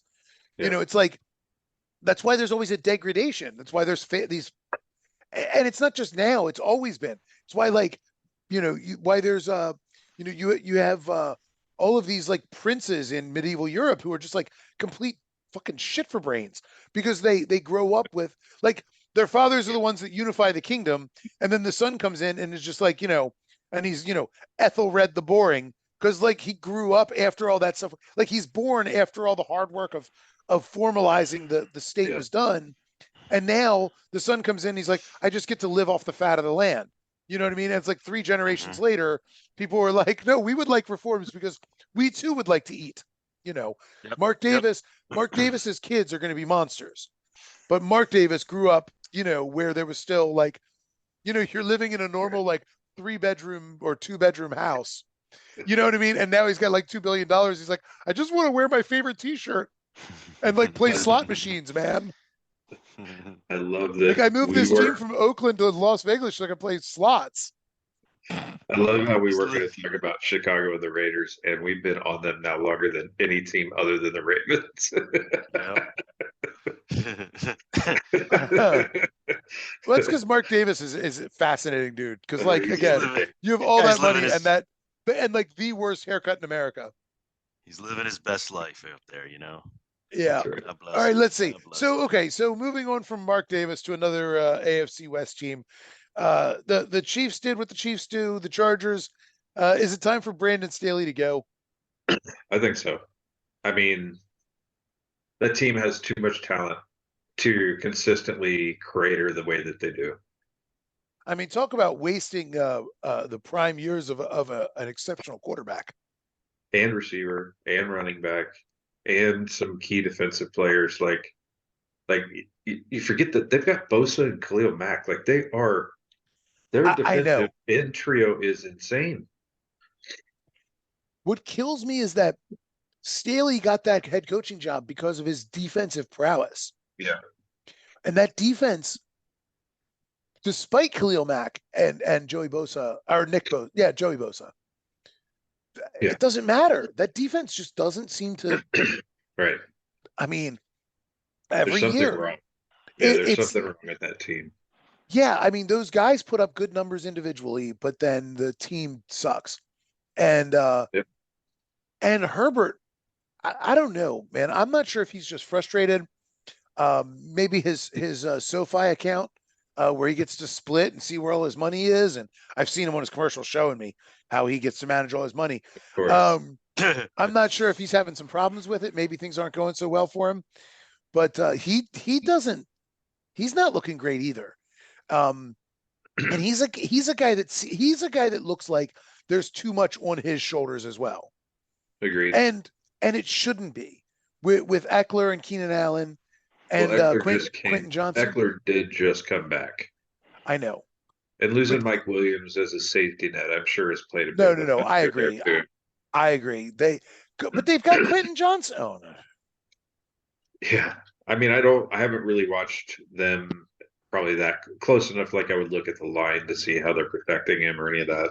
He seems to be putting up the numbers when he needs to. So it seems like they're like everybody else who's struggling to, they're just looking for an answer to the puzzle. Yeah, I just think maybe it's time for Brandon Staley to go. They're not a 2-4 team. That's the thing that's so wild about that. Yeah. They get too much talent for that. What are you doing there, Mike? Just getting ready to shut her down. Not yet. We got. How many more we got to go here? Nah, we're pretty good. I think we could just talk about. Well, I mean, I don't know. The Browns are what we think the Browns are. I'm shocked the Colts put up 38 on them. I thought yes. The most interesting stat of the week for me was Gardner Minshew has thrown for 300 yards in 8 football games, and he's lost all 8. Oh my goodness! That's because he turns the ball over like 4 times as well. 4 touchdowns, 4 picks. So what happened to Watson? I didn't see it. Oh, that's fun. That's the only part of this game I actually really want to talk about at all is So Watson went into the tent for a concussion protocol. He cleared the concussion protocol and the coach decided not to put him back in. And then of course came out later. It's like, oh, well, I'm protecting our franchise quarterback. And I'm like, wow, that's a really great answer for saying the other guy's going to help us potentially win this game. Watson, wow. But Watson, he looks frustrated. He looks moody and shitty and just like a cranky. He looks like a cranky little baby on the sidelines. Right. I really think all this personal stuff has really broken him. Yeah. It could be. Get these handies every day and massaged down, lotioned up. I'd go out there and play like a stud too. Now he's probably so grumpy. He's probably backed up, blue balled. I mean, he can't. He can't go anywhere and get a massage. Forget it. They probably make him use a dude. They probably make him use some big hairy dude to go in there. I'd be pissed too. Oh my god! I love how different you two are. It makes me laugh. I think. I mean, you're going to the emotional state, and he's going to the fact that he hasn't had a handy in a while. Like that. If that's not you two in a nutshell, I don't know what it is. Like, I think. Do you think he's blocked up too? I think that that somebody on his team, if they want to get better performance, should test Mike's theory. Somebody should buy this man a fleshlight and just see like maybe he doesn't know that he can do it himself. Maybe he doesn't know that he can handle his own business. Like somebody should just like, hey buddy, look here, I got you something. Just try this out and handle your business. No, There's something wrong. That's all I know. I think no, he looks cooked. I mean, I've said it before. He looks absolutely cooked. He looks cooked on the field. But more importantly, he looks cooked off the field. Like when he's on the sideline, he looks bad. This has potential to go down as the all-time worst contract in sports history, and no doubt, everyone should get canned. The GM's going to get canned. If this doesn't work out, he's getting canned and laughed out of the league. Like, there is no, and this experiment right here is destroying the hopes of anyone else signing a contract like that. I think where you're just guaranteeing every nickel. I mean, I think Lamar got a lot. I mean, but it's only what's Lamar's deal? It's a guarantee. Lamar's got the best deal that I think any quarterback ever got, right? Is it 3 years or 5 or something? Maybe the most total money possible, but Watson has the best. Well, it's 220 all guaranteed. That's why. Yeah, but I think yes, that's right, because he's got 230 guaranteed or something like that. Yeah. That's what Lamar has. I think the thing with Lamar it's like 185. I think Lamar got. Yeah, that was the thing. Lamar got 185 guaranteed up to 260. Mahomes has 500 million over 10 years or whatever. Lamar's got more than half of that in 5. But he's got a ton of it guaranteed. Right. You're right. Deshaun's is bigger in terms of guaranteed. But remember, the thing that was so crazy there were a couple of crazy things about that deal. First off, they signed Deshaun in the middle of 24+ women making credible sexual harassment accusations. That's what I thought. I thought it was nuts. And then they gave him the guaranteed contract, which is fine, like whatever. I mean, I'm on the record here. I like the idea of guaranteed contracts for players, I think. But, I mean, I get this is a bad one. This is a hard one to use to make my argument. But I do think that's good for players. But I don't think you do it the way they did it. But then they did that weird thing, though. Hold on. They did that weird thing, remember, where they were like, they got all that criticism where people were like, he might not be allowed to play. He could be potentially could be in jail at some point. Yeah, that's why I thought it was crazy. They were like, but it's fine. We're only going to pay him like $1 this first year. It's all backloaded. So it's like, how is that better? You're completely tanking all of your salary cap at the back end of the contract. Yeah. In a non-negotiable deal. Yeah. And it's all guaranteed. But the first part, right? You talk about why would they sign him at all? And it's like they had to have some insight. Like they're not going to make that kind of business decision without thinking there's a pretty good chance that this is all going to go away. Sorry, have you ever heard Jimmy Haslam speak? Yes, I've heard him speak. Okay. But they have board members. They have a lot of people that would be coming out and saying something quite to the contrary. Jimmy Haslam controls that team. He controls that team. The man, I'm sorry. Board members, blah, blah, blah, blah. Mr. Flying J himself made that decision. He wanted it. I don't think there was any concern of jail because I don't think anyone thought that would ever happen. No. Suspension, suspension, I thought. Yes. Sure. I didn't think he was necessarily going to go to jail. I just went but the potential, you have no idea what's going to come of all this. Right. Oh, no question. So there's a ton of smoke. Well, listen, the way they question these kids coming out of college, where they ask them everything under the sun before they sign them, and then they're gonna knowingly what this dude did, really, if a first round draft pick was coming out and he had some sort of massage freaking thing like he has, then no one would sign him. He'd drop all the way down. They don't care about that stuff. They're fine. That stuff usually can be covered up. They don't care about that stuff. That's not the kind of stuff that keeps you from getting signed. He's just saying the same thing. Like, you put Deshaun Watson in college, and he, kid who's as talented as he was at his prime, he would drop all the way to the 7th round, if not get drafted at all. Yeah. You're saying if this had all been known. Meaning, if you take the whole scenario of Deshaun Watson, but put him back at Clemson, and he's coming out in the draft, but he's just been an absolute. Yes. I gotcha. Yeah, that's what we're saying. At. But they like this stuff, sex stuff. They hide that stuff. They generally are pretty good at hiding that stuff. You know, I mean, like athletes, they try to hide that stuff. There are unforgivable things, but sex stuff isn't one of them. Violent stuff. I think it depends.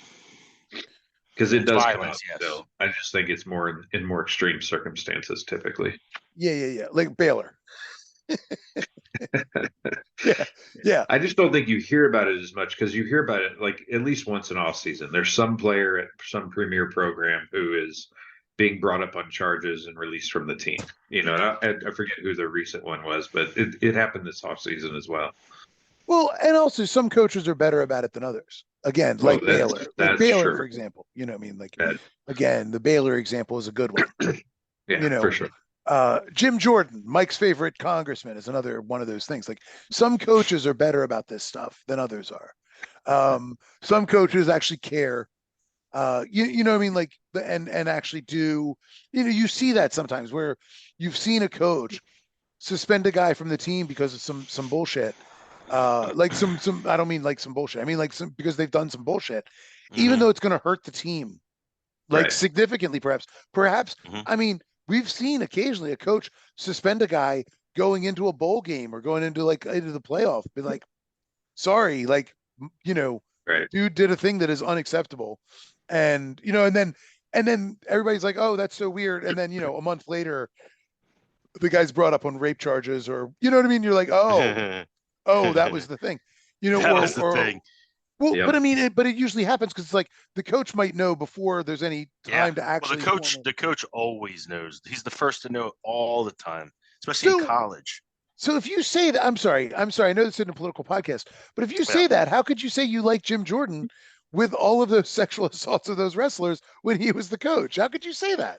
I have no idea what you're even talking about. Okay. All right. Sorry. Just that when the coach always knows, I'm going to come back to that comment at some point, because that's pretty interesting. He gets the call. He's like a parent. He gets the call in the middle of the night. I agree. Arrested, when they're in anything, when they get in a bar fight, he's always the first that gets that call. Right. That's what I'm let's ask the question though, Mike. Does that make the coach culpable? No, not unless I guess he covers up a crime or something. Okay. So covering it up makes him culpable? Looks like anybody, sure. Right. So the point Brian's making is Jim Jordan had that exact same thing. That exact thing happened to him. Well, right. I don't know. I had no idea about that. But I guess, so he would be culpable.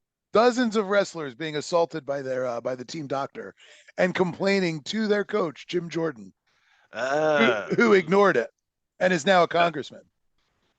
Oh. And they've these wrestlers have gone before the Ohio legislature and testified. Gotcha. Guys talking about and they were like, look, you're coming in as a freshman or whatever, and you go through your physical exam and the doctor strokes you 15, 20 times. Wow. And you're giving them handies? They're like, that's really weird. But a man doctor. And you man doctor. And you tell your coach, and he's like, don't worry about it. Or he gets up and walks away when you start talking about it. Kind of like what Paterno did, right? Kind of like Paterno. I mean, Paterno, his legacy is forever tainted because. Oh, God, yeah. Hell yeah. Because he was like, well, I didn't know. Bullshit, that's just old Ralphie over there. He's real handsy at times. He's handsy. So he's real handsy. Yeah. So that's what Jim Jordan did, which is why he didn't win the speakership. But anyway. Is that really why?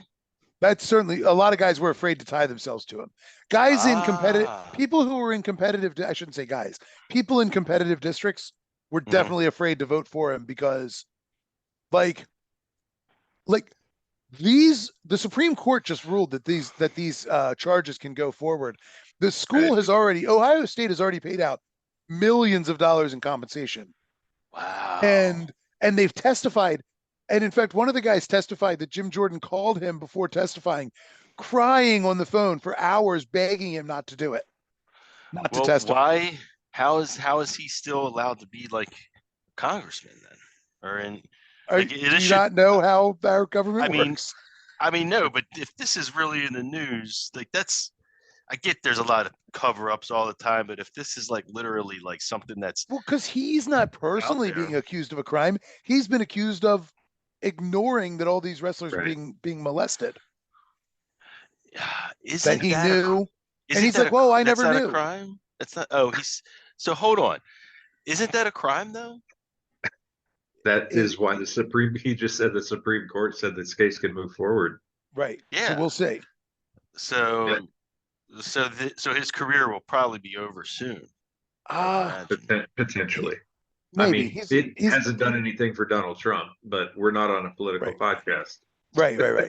Yeah, no, I Well, wasn't trying to go down there. I wasn't trying to I go know. down that No, I rabbit know. hole. But then when he said that, I was like, man, like But that's That's fair. But that's different because I don't think anyone takes the Trump thing very seriously. I mean, it is I very don't- serious. Don't get me wrong, but I don't think they. I mean, a are jury did. No, I mean, yeah, they're all very Many. serious charges. But I mean, as the people, jury that found him guilty certainly did. well, of course, they're all going to find him guilty. They all hate Oh, him everywhere. oh, now Everywhere okay, I see. everywhere he's Okay, yeah. indicted. I mean, they indict him there for a reason. But I mean, he was indicted in New um, York because that's where the crime happened. well, yeah, I mean, but even like DC, they shouldn't be tried there. Then, and that's why his lawyers are trying to move it to West Virginia, which of course he'll get acquitted. You know, it works both ways. But my point is the people, the basic citizens. You they're have not no like faith. So what you're saying is you have no faith in the justice system. You think the entire justice jury system is system. just political. No, Jury system is political. That's when it comes to this, It's absolutely. partisan. Yeah. Sure. When it comes to this, oh, absolutely. You know, there's not 12 New Yorkers that will ever get together that could acquit him. No way in hell. They don't have to. He only has to have one. You should listen. You just need one. Right. You ain't gonna find one. Believe me. Yeah, but they select Believe jurors. me. So But that hold would on. mean his defense team didn't pick people that were actually people that they should have chosen. So hold on, just out of curiosity, do you think that 0 people in New York voted for Donald Trump? No, of course. That's impossible. I mean, he probably won that state. He probably lost that state 65-35. So 35% of New Yorkers. So 35% of New Yorkers probably voted for him. Well, if you're talking about New York City and the boroughs, I think okay, probably 20%. way lopsided. Yes, maybe. Yeah, even he won Long Island.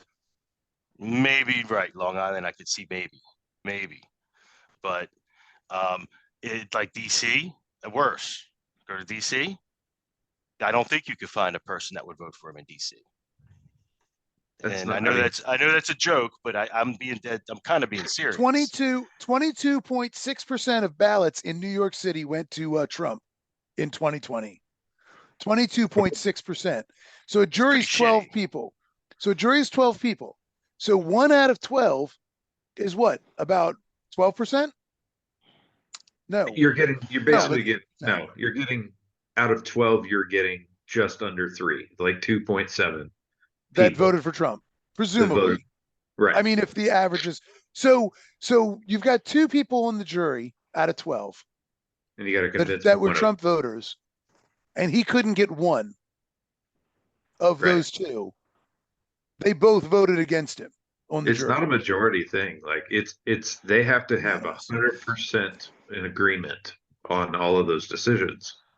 Sure, but yeah, and I agree with all that. But if you keep going back, I mean, the indictments happened because of a political. I mean, but none of this would happen. I agree. I understand your point. None of this would happen. Politically not motivated. Running, yes, but exactly. that doesn't abscond him of guilt. Like, no, I agree. That doesn't make the guilt less. I mean, right? If it was just politically totally. motivated and there was no evidence, then those my two point, jurors would have stood up. but my point is the citizens of the country overall. You look at the polls; he's not losing; he's tied or winning. So they Which don't is give a shit. They don't. It's despicable. No, you're but right the- about that. They don't. They It is do terrible. not give a shit. But that's not the point of what that's you're getting into It's- politics. We're not talking about the politics. We're saying that when it came to an actual crime that he was accused of, that he was tried for and found guilty of Yes. in a civil case, to be sure,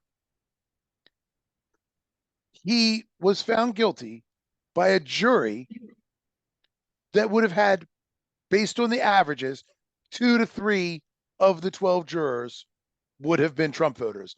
And he couldn't get one of them, one of those 2 or 3, to hang the jury because they presented. So it's not about politics at that point. Even if it was political, you'd have had a hung jury. Right. So the evidence must have been convincing enough that even the Trump voters said, yeah, he's guilty. Oh, he's gone.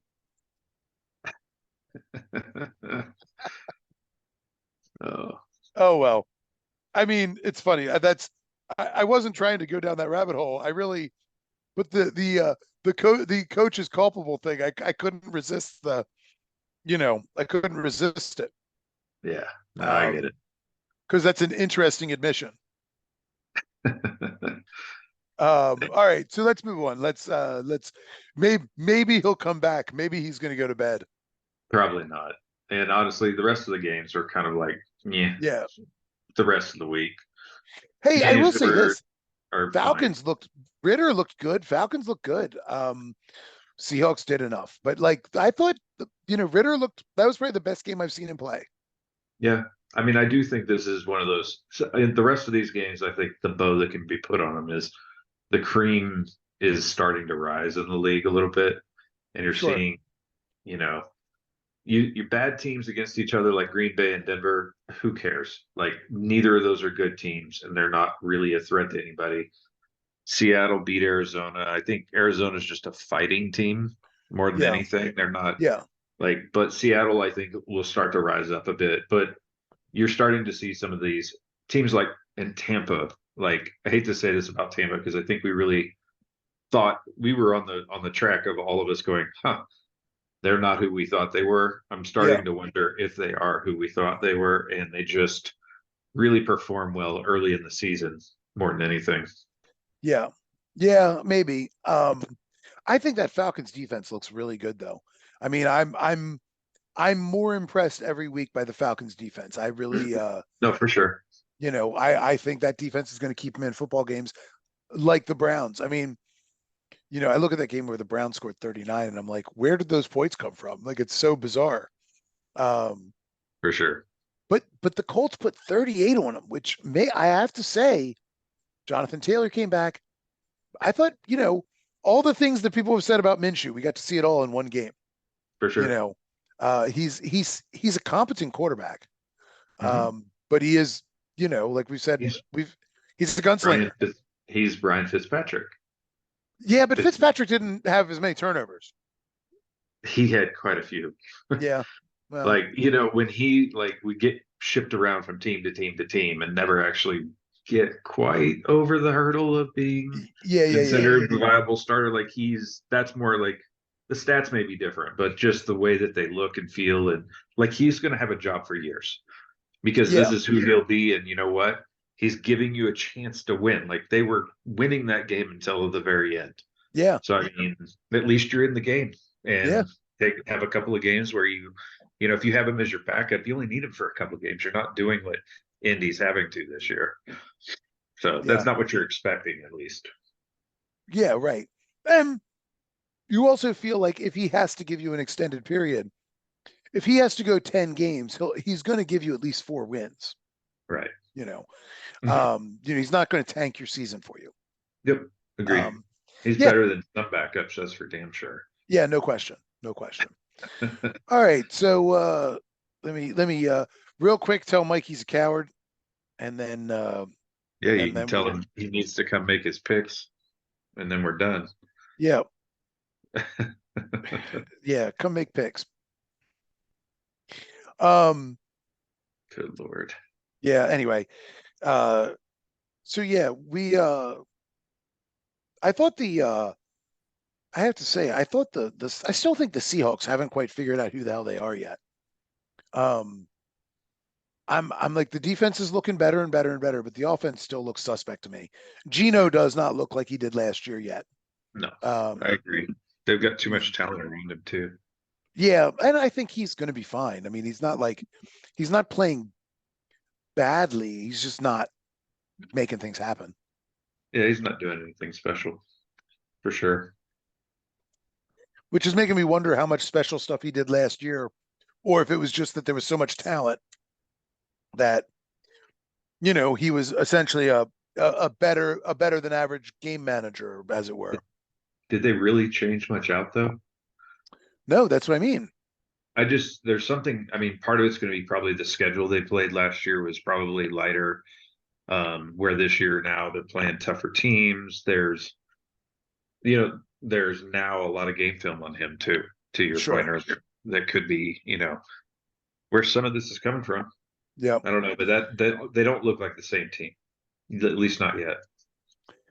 All right. Well, let's make the picks this week. So we've got Tampa Bay coming to Buffalo as an 8.5 point dog. Is that right? Pulling up DraftKings just so that we get the most current as well. Although that may screw with us if they move the line on us, but anyway, yep, still 8.5, Well, which is a big line. big line. I'm going to go with Tampa on this one. We know Mike will take Tampa. Buffalo to win, Tampa to cover. That's kind of what I feel like too. Like I'm not a believer in that defense right now that they're going to actually slow that Tampa offense down. No, and I think Tampa's defense has been good too. I mean, they'll keep it I'm not close. worried about I'm not worried about that offense. I think they're going to put up points. I think it'll be a high scoring game probably. Okay. I can see. All right. Let's see. Excuse me. Rams going to Dallas. 6.5 point dogs. Yeah. That's a tough one for me. Who did Dallas play last week again? Oh, they were on a bye week. They want to buy this week. Yeah. Oh man. Man, the Rams just get the luck of the draw, getting people in back-to-back weeks coming off of a bye week. Like, lucky them. Knowing that, I'll take Dallas. Like, coming off the bye week, like I just think they're going to be tough. They're going to be ready to hit the Rams in the mouth. My biggest question with that is going to be the spread. Just because the Rams, I still feel like the Rams are better than their record, but what's funny is I didn't think the Rams were going to be good at all this year, and then they came out and played well the first couple games, and I was like, oh no, wait a minute. So maybe I was right all along, but now it's hard for me to change back because I'm like, well, they seem to be good, but I'm going to go with Dallas. I guess I don't like that spread. I kind of feel like that's a game I might revisit. I think I might even, if it goes to 7.5, I might switch that up. Well, 7.5 changes everything. I mean, now you're over a touchdown as opposed to under a touchdown. That's why I'm like a 7-point victory to me seems within the realm of possibility there. Yeah. So. All right, Minnesota going into Green Bay. And Green Bay is favored by 2.5. Right, and Minnesota's favored by a point currently. Okay. So, I mean, for me, I've got Minnesota. I just think I am not impressed with Green Bay at all. No aspect of what they're doing is good right now, and Minnesota has proven they can play offense really well, if nothing else. So agreed. I'm off the Green Bay train. I really thought Jordan Love gave them a chance to win, but he just does not look good right now. Maybe he's not. Maybe I was wrong. I mean, there's a lot of people that were on that same path. I just never have seen it, and when he's come in and filled in for Rodgers in the past, I'm like, it's just, and I realize he's young and can still develop. So maybe he will over time, but not what I've seen so far. Because, I'm the expert all of a sudden. Yeah, right. All right. Atlanta going to Tennessee. That looks like a push game. Looking up to see if it's moved at all now. Currently the Falcons favored by 2.5. Oh, I'll take the Falcons in that game. I mean, I think Tennessee will play them tough, but that Atlanta D, that anemic Tennessee offense, Well, and I don't know if Ryan Tannehill's going to play this week, which is that just gives further, for me, that makes Atlanta even more of a favorite because what's his name? Malik Willis is not. No, not good. Not good. Yeah. And maybe we'll see Will Levin. Maybe Will Levin will squeeze a little mayonnaise into his coffee and get into a game. Yeah. All right. New Orleans going to an Indy. Looks like Indy's the favorite. Yeah. Let me double check that. Gotta find these games are not in the same order, so Colts favored by 1.5. So yeah. I think I like Minshew in the Colts. Derek Carr does not look good. He seems to do just enough to keep the game close. I think I would agree. I'm taking the Colts as well. Hopefully they don't wear those black uniforms again. The blue helmet with the black horseshoe, they should have just gone all black on the helmet. That would have been awesome. With just kind of the outline of the horseshoe, that would have been really cool. But no, I agree. I don't know. New Orleans just that game will probably be the most fun game to watch of the weekend because somebody's going to win by a point, or something like that. Yeah, probably. The biggest thing for me with Indianapolis was that they put up 38 points against the Browns, Right. and that defense is incredible. Mm-hmm. And while I think New Orleans has a good D, came from. Yeah. Yeah, I mean, I just don't think New Orleans D is anywhere close to the Browns. So no, it's a good defense. You're right, but you have to think they had a letdown a little bit too. I mean, Cleveland got up so much for San Francisco the week before. They may have had a little bit of a letdown. But I don't think that matters for Indy. I think Indy's going to go into this game behind 38. Yeah. The offense is what really showed out for Indy to be able to do that for sure. And I don't think New Orleans offense can keep up with that. I mean, they have the talent to, but I don't think they don't seem to have the play call. Well, and Will Olave even played this weekend. He got arrested for the basically reckless driving. He was driving like 35 miles over the speed limit or something like that. So it's not like he wasn't drunk or anything. There was no weapons or any of that type of stuff. So it's literally just that. So I don't know how they'll handle it. Be stupid. I mean, that's a stupid thing. It's just speeding, basically. We've all done it. Yeah. No, I have no problem with that. A sports athlete that makes a lot of money, so it makes the news. Yeah, that's dumb. All right, let's see. New England going to Miami. Is that a 9.5 point dog? That's what I'm looking at now. 1 sec here. Yeah. Dolphins favored by 9.5. Yeah. I'm going to take the Dolphins. Yeah, that's not even I know Mike was like, oh, I want to talk about that, but he's not here. And you and I are in agreement. I am not a believer in that New England team. Yes, they played Buffalo tough. You established Belichick always plays Buffalo tough. And I think that Miami defense is going to get after Mac Jones. I don't know if Howard and Ramsey are back or when they're coming back, but that offense is going to be a nightmare for New England to keep up with. And did Miami play New England already this year? Yeah, they beat them in week 1 or 2. Okay. Yeah, and this one's in Miami. Yeah, sorry. I mean, as much as I hate a 9.5 point spread, I'm sorry. Yeah. All right, here's a toughie. Jets Giants. I like that the Jets are going to the Giants. That's pretty funny. From the Meadowlands to the Meadowlands. Currently 2.5. 2.5 Jets favorites. Man, that's a tough game because it's going to be a defensive battle. Do we know well, they're going to have to decide if it's Tyrod Taylor or Daniel Jones this week. Yeah, it doesn't matter to me. I don't Yeah. think this is that tough of a game. I think the Oh, Jets are going to wax them. Like oh, I don't. I've It's that defense. Like yeah, Giants defense started playing better, but is that Jets defense is up there with what we've talked about with Cleveland on a normal week as far yeah. as quality in the league. Yeah, I agree. I think the Jets are going to give them fits, and that the Giants O line is still a problem. So yeah, it's Yeah, going to be a very problem. much so. Yeah. But the only reason I ask about Tyrod Taylor is because it really does seem that behind that line, Tyrod, uh, for whatever reason, seems more comfortable running for his life than Daniel Jones does, which it shouldn't be that way. Daniel Jones Right. should be fine with that, but Tyrod just seems more comfortable having to kind of make good decisions on the run. Faster.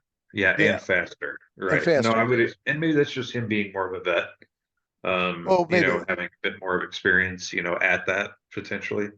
Sure. Because I mean, he was in Houston too for a while, and I'm sure that's where he got plenty of practice for a while there. So, um, Yeah, no. So I mean, I'm going to take the Jets as well, but I wouldn't be surprised if it comes down to a field goal. That wouldn't shock me. Just if Tyrod plays, because I do feel like and we think is Saquon going to be back? don't know. Yeah, I didn't. I think he's just questionable right now, and it's too early to know. Yeah. All right. So Jacksonville at Pittsburgh. Um, Jags are favored by 2.5. yeah. Pittsburgh's pissing me off because they're winning games that they should not be winning. How is it team Um, 4-2? Like that, it's inexplicable. they're not that good. They are nowhere close to that good. No, we can't Um, say anything because we dropped a game to them. I know. Well, we gave them a game, no question. We literally dropped a game to them. We dropped 7 passes to give it to them. Oh yeah. Yeah, I'm going to take Jacksonville. I've liked the Jags this season. I mean, obviously. I just think Pittsburgh has a phenomenal record coming out of a bye week, and that's all that was. Like they came out of their bye week fully prepared, fully schemed for the Rams, and ready to basically take that game. It means Tomlin's obviously good on a bye week, so it's but they're not. They're going to be outmatched. I feel like this week they'll probably put up a good fight just because their defense is good. Yeah, their defense is good. Yeah, defense. And they need to feed Pickens more. Like he's doing well. Like that the wideout, like he's awesome. Yeah. And Pickens get it to him. And Deontay Johnson. I mean, that makes that offense better. Yeah, that's right. He just came back last week. So having Johnson and Pickett made Najee Harris actually show up for a game. Well, yeah, because now the defense actually has to respect the passing game a little bit more. Right. So maybe Pittsburgh. We thought they might be decent coming into the season. I mean, it all is going to hinge on Kenny Pickett and how well he performed. So. Yeah, and he's not good, but he doesn't have to be. So, all right, Philly at Washington, 6.5 point. Yeah, that's let me double check that one. I don't know that it matters for me because I think this is going to be a big spread. Yeah, the problem is that Philly doesn't seem like they want to beat anybody embarrassingly this year, but that's all right. Dolphins by 14. Yeah, it's still 6.5. Yeah, but watching that game, it wasn't like they. I agree, it wasn't. Yeah, I mean, but you saw that team play better. That's the bigger point. Like I think than anything.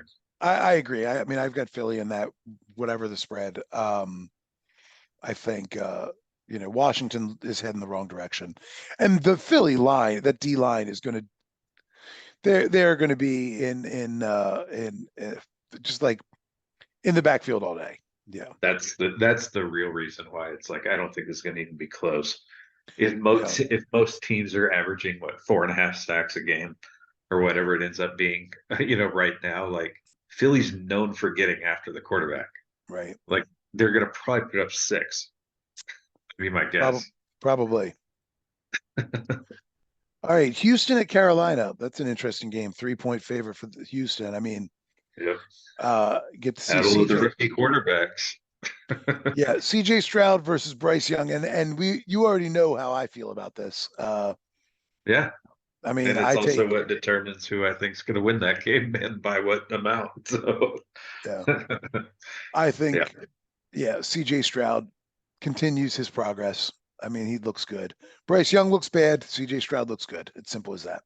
Well, I just think, I mean, in hindsight, we didn't see this coming into the season, but Houston is a lot better team than we thought they were. Sure. Yeah, They're I right mean, where they should be. They're 3-3 right now. And I'm like, yeah, that's how I kind of see them. They're a yeah. 500 team. And is Tank Dell back this week? I think he is, isn't he? I think so. I think he was coming back. All right. They need that. They need one guy that can stretch the field a bit. Cleveland at Seattle. Seattle's the 3-point favorite. Is that right? Yes, sir. Yep. Yep. I like Seattle. Yeah. I think Cleveland's playing over their head. I'm glad that you and I finally have something we disagree on. I think that defense comes back to play this week, and I think Watson doesn't play, and PJ Walker is better for that team. And I think you're going to see a similar team to what you saw against San Francisco against a much worse team. We shall see. I think Seattle. I think the Seattle defense is starting to come alive, and we'll see. This is my test game for Seattle. I'm taking Seattle in part because I think this is I haven't seen Seattle look really good yet, and I feel like they are a good team. They have the talent to be a really good team, but I haven't seen it yet. I mean, they've won games, but I haven't seen the part where I'm like, yeah. Like I saw with Philadelphia this week, where it's like, oh yeah. Like I saw with the Ravens this week, yeah. Like we've seen with the Niners every game until the last 2 weeks. We're like, aha, I knew this was a good team. We haven't seen that with Seattle yet, and I feel like they are that. So I think this is going to be their week. They do that. Cleveland put up 39 against the Colts, but that was weird 39. They're not going to have that kind of game this week. It's going to be 20. It's going to be a 20-10 affair. Yeah, and Seattle's defense isn't going to get the Cardinals every week either. Well, Seattle's defenses look good week in, week out. They haven't looked great. They're just missing something right now. Mm-hmm. Like I agree, they don't look like a bad team at all, but they don't look like a team that has progressed from last season. Correct. Kansas City going into Denver. Why is that line dropping from 8.5 to 7.5? What's going on? It's currently 8. That just means people are actually betting on where to cover, I guess. I hate the spread. Same. But Kansas City by a touchdown and change. And they did play them earlier in the season, and it was not. It was a single score game. I think it was like week 4. Let me look. It's that Thursday night game, I think it was, or something like that. I'm going to take Kansas City. I'm going to say Miko Hardeman finally gets involved, and you get a nice I don't know. I hate those spreads. Are you frozen? Am I frozen? I know. No. Okay. No, you're frozen. Yeah. Your video is. Yeah. No, you're frozen. I'm not on my side. Yeah, likewise. I'm going to go with your dial-up and not my fiber.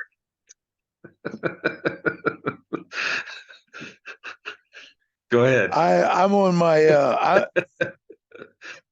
there you go. Now we know who it was. And we know who it was. Well, I just switched my internet connection, so that's what happened. Okay, that's funny. I mean, were you on your cell phone tethering or something, or I was tethering. Yeah, but since my internet definitely you then. Yeah. Oh no. Yeah. No question.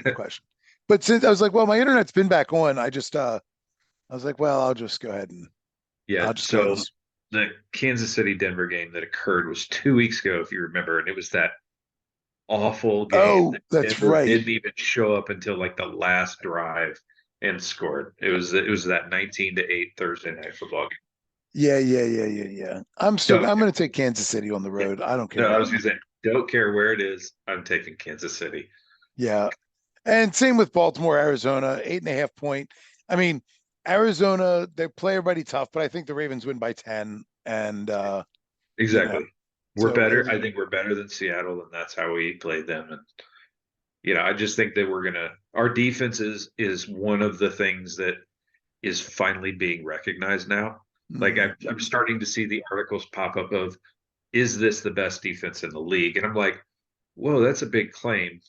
Knowing how good Philly and San Francisco and even Cleveland and some of these other defenses really are. But hey, I like that we're in the conversation.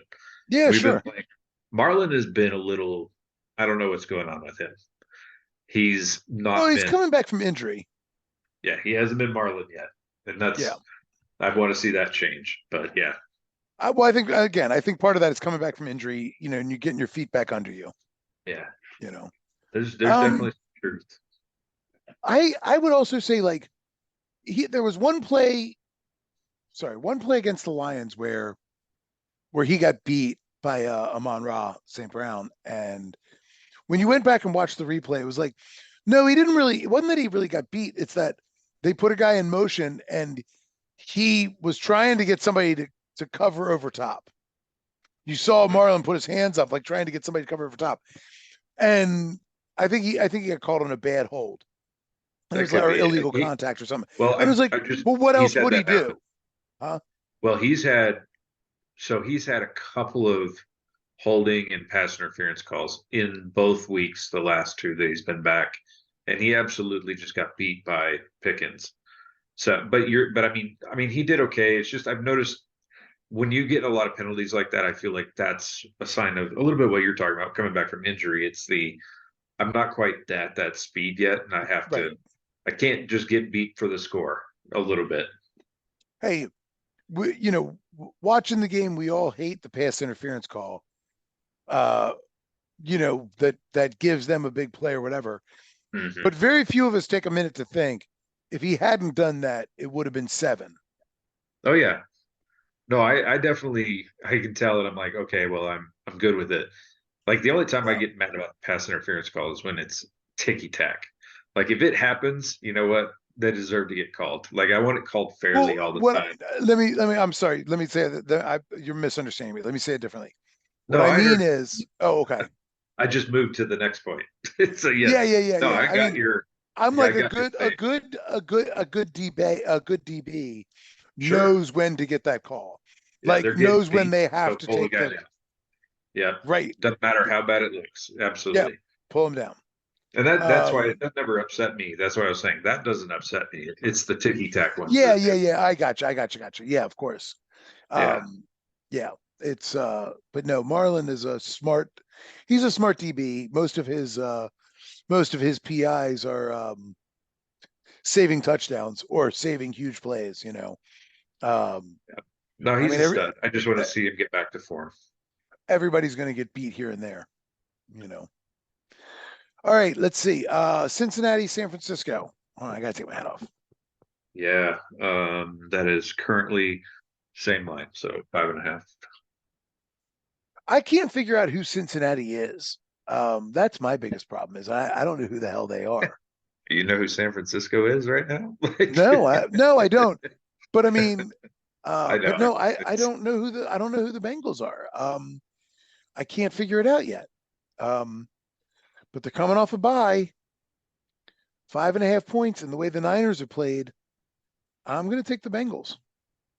It's funny. Like I am as well because I think like I am a novice at watching football compared to these professional coaches and athletes. And I'm sitting there watching how Minnesota figured out anytime they needed to do something that they went after Jimmy Ward.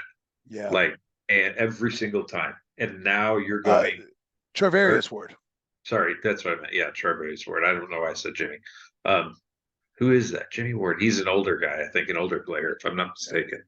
Anyway, the point being, like, they saw something. And now, no offense to Addison, who's a rookie, you're bringing in a veteran like Jamar Chase and T. Higgins and Boyd, and these guys are all more seasoned, and they're all watching game film on this, Yeah. So the defense is still, it's going to be a tough game. I don't like the 5.5 point line.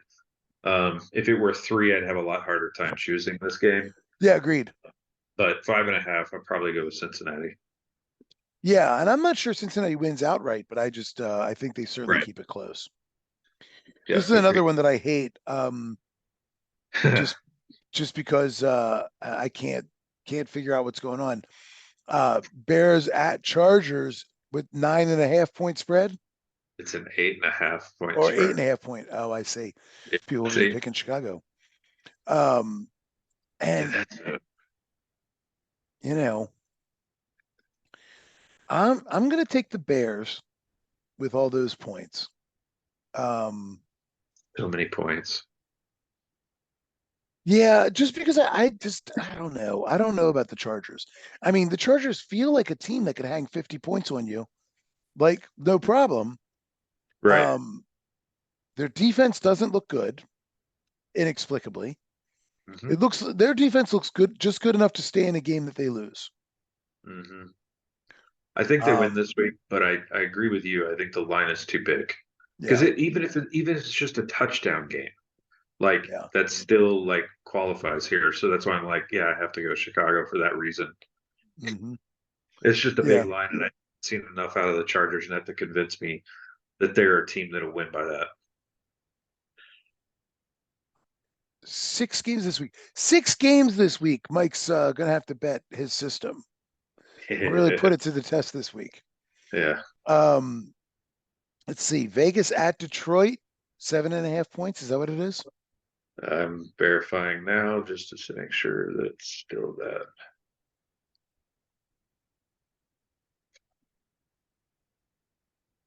Where are you at? Why am I? Jeez, hold on. I scrolled too far and I went past the game. I was into next week, so games. I'm like, what? No, I don't want to bet next week's games. Okay. I've got 8 now. Okay. That's a big jump. That Only is a big jump. That's only a half point. Never mind. It's still It's still picking Detroit, and those people are me. Like I definitely, I think we saw just how bad the Raiders were last week, and I don't think Jimmy G's coming back yet. That would be and honestly, I don't know if it matters. I think after what happened to Detroit last week, they're going to be out for blood this week. That's why I'm picking Detroit. I think they want to prove that they're not a fluke. Now, of course, this could go the other way. Getting blown out like that could shatter them. I don't see that out of Man Campbell. You know what I mean? Like I don't, Dan Campbell. I just don't see that as that kind of coach. I see him as taking that as motivation to go. You thought you were there.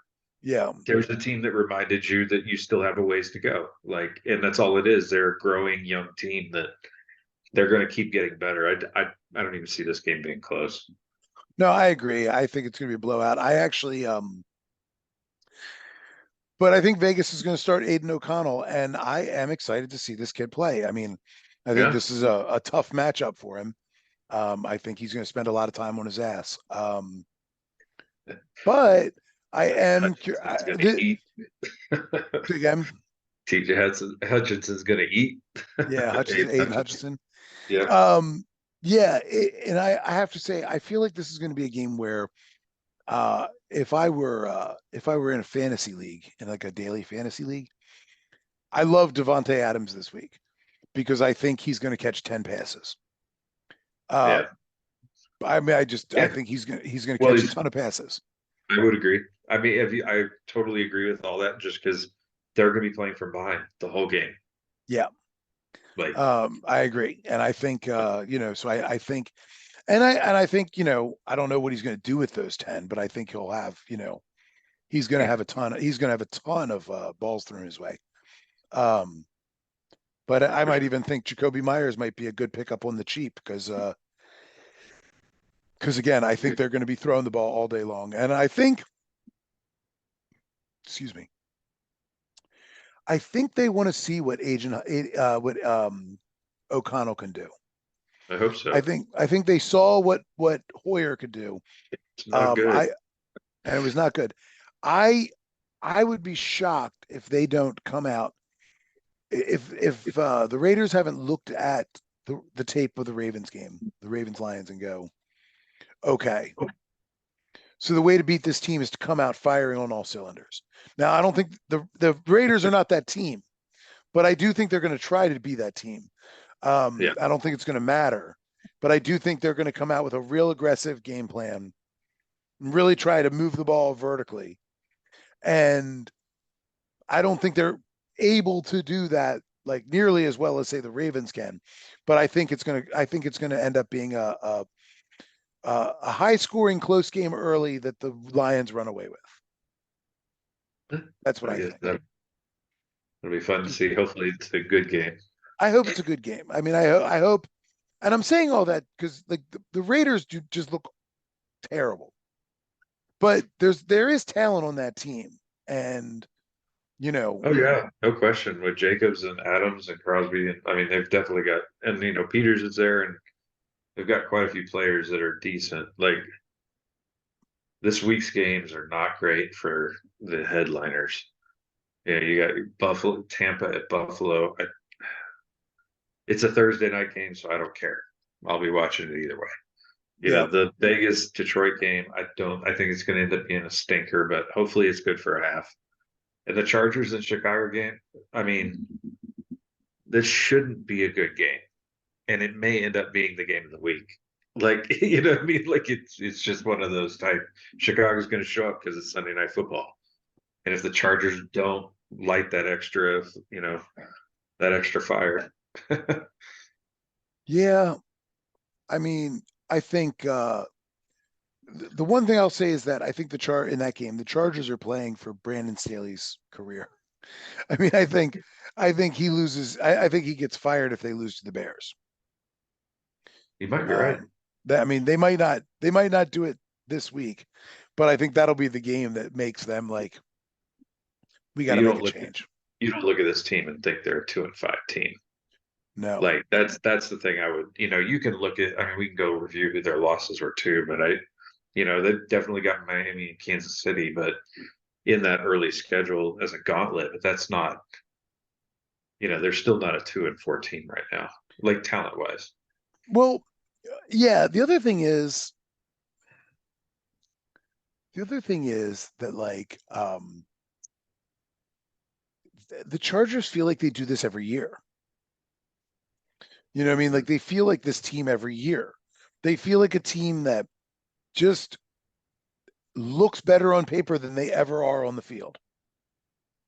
I'm gonna throw a new a wrinkle in this real quick though, because I'm just looking back at their schedule and I want to make sure I had it right. They were at home against Miami. We all know they lost that game. Right. The weird game is that they lost the next week in Tennessee. That's the game that's the weird one. They beat Minnesota in Minnesota. They beat Las Vegas, had a bye week, and lost to Dallas. Like, so their three of their 4 losses are to Miami, Dallas, and Kansas City. Okay. So do we know that much about them? Because those are all 3 quality teams. Essentially, now, I'm not saying they're an upper echelon team. They should have been more competitive in some of those games. But like their season almost starts now. And I wonder if now we start to see who they really are, because that's quite a gauntlet to have to deal with early on in the season. Yeah, maybe. It doesn't get easier after the Chicago. They get the Jets, Detroit.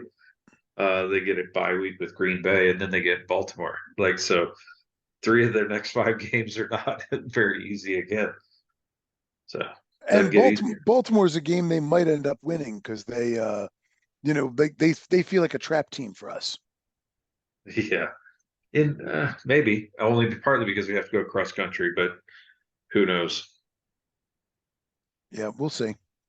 All right. Well, on that note, let's wrap this thing up. Thanks for watching. Mike's a coward. But I did record all of his stories about the women who don't love him. Talk about dudes posting their L's. All right. We'll see you next week. Don't go anywhere.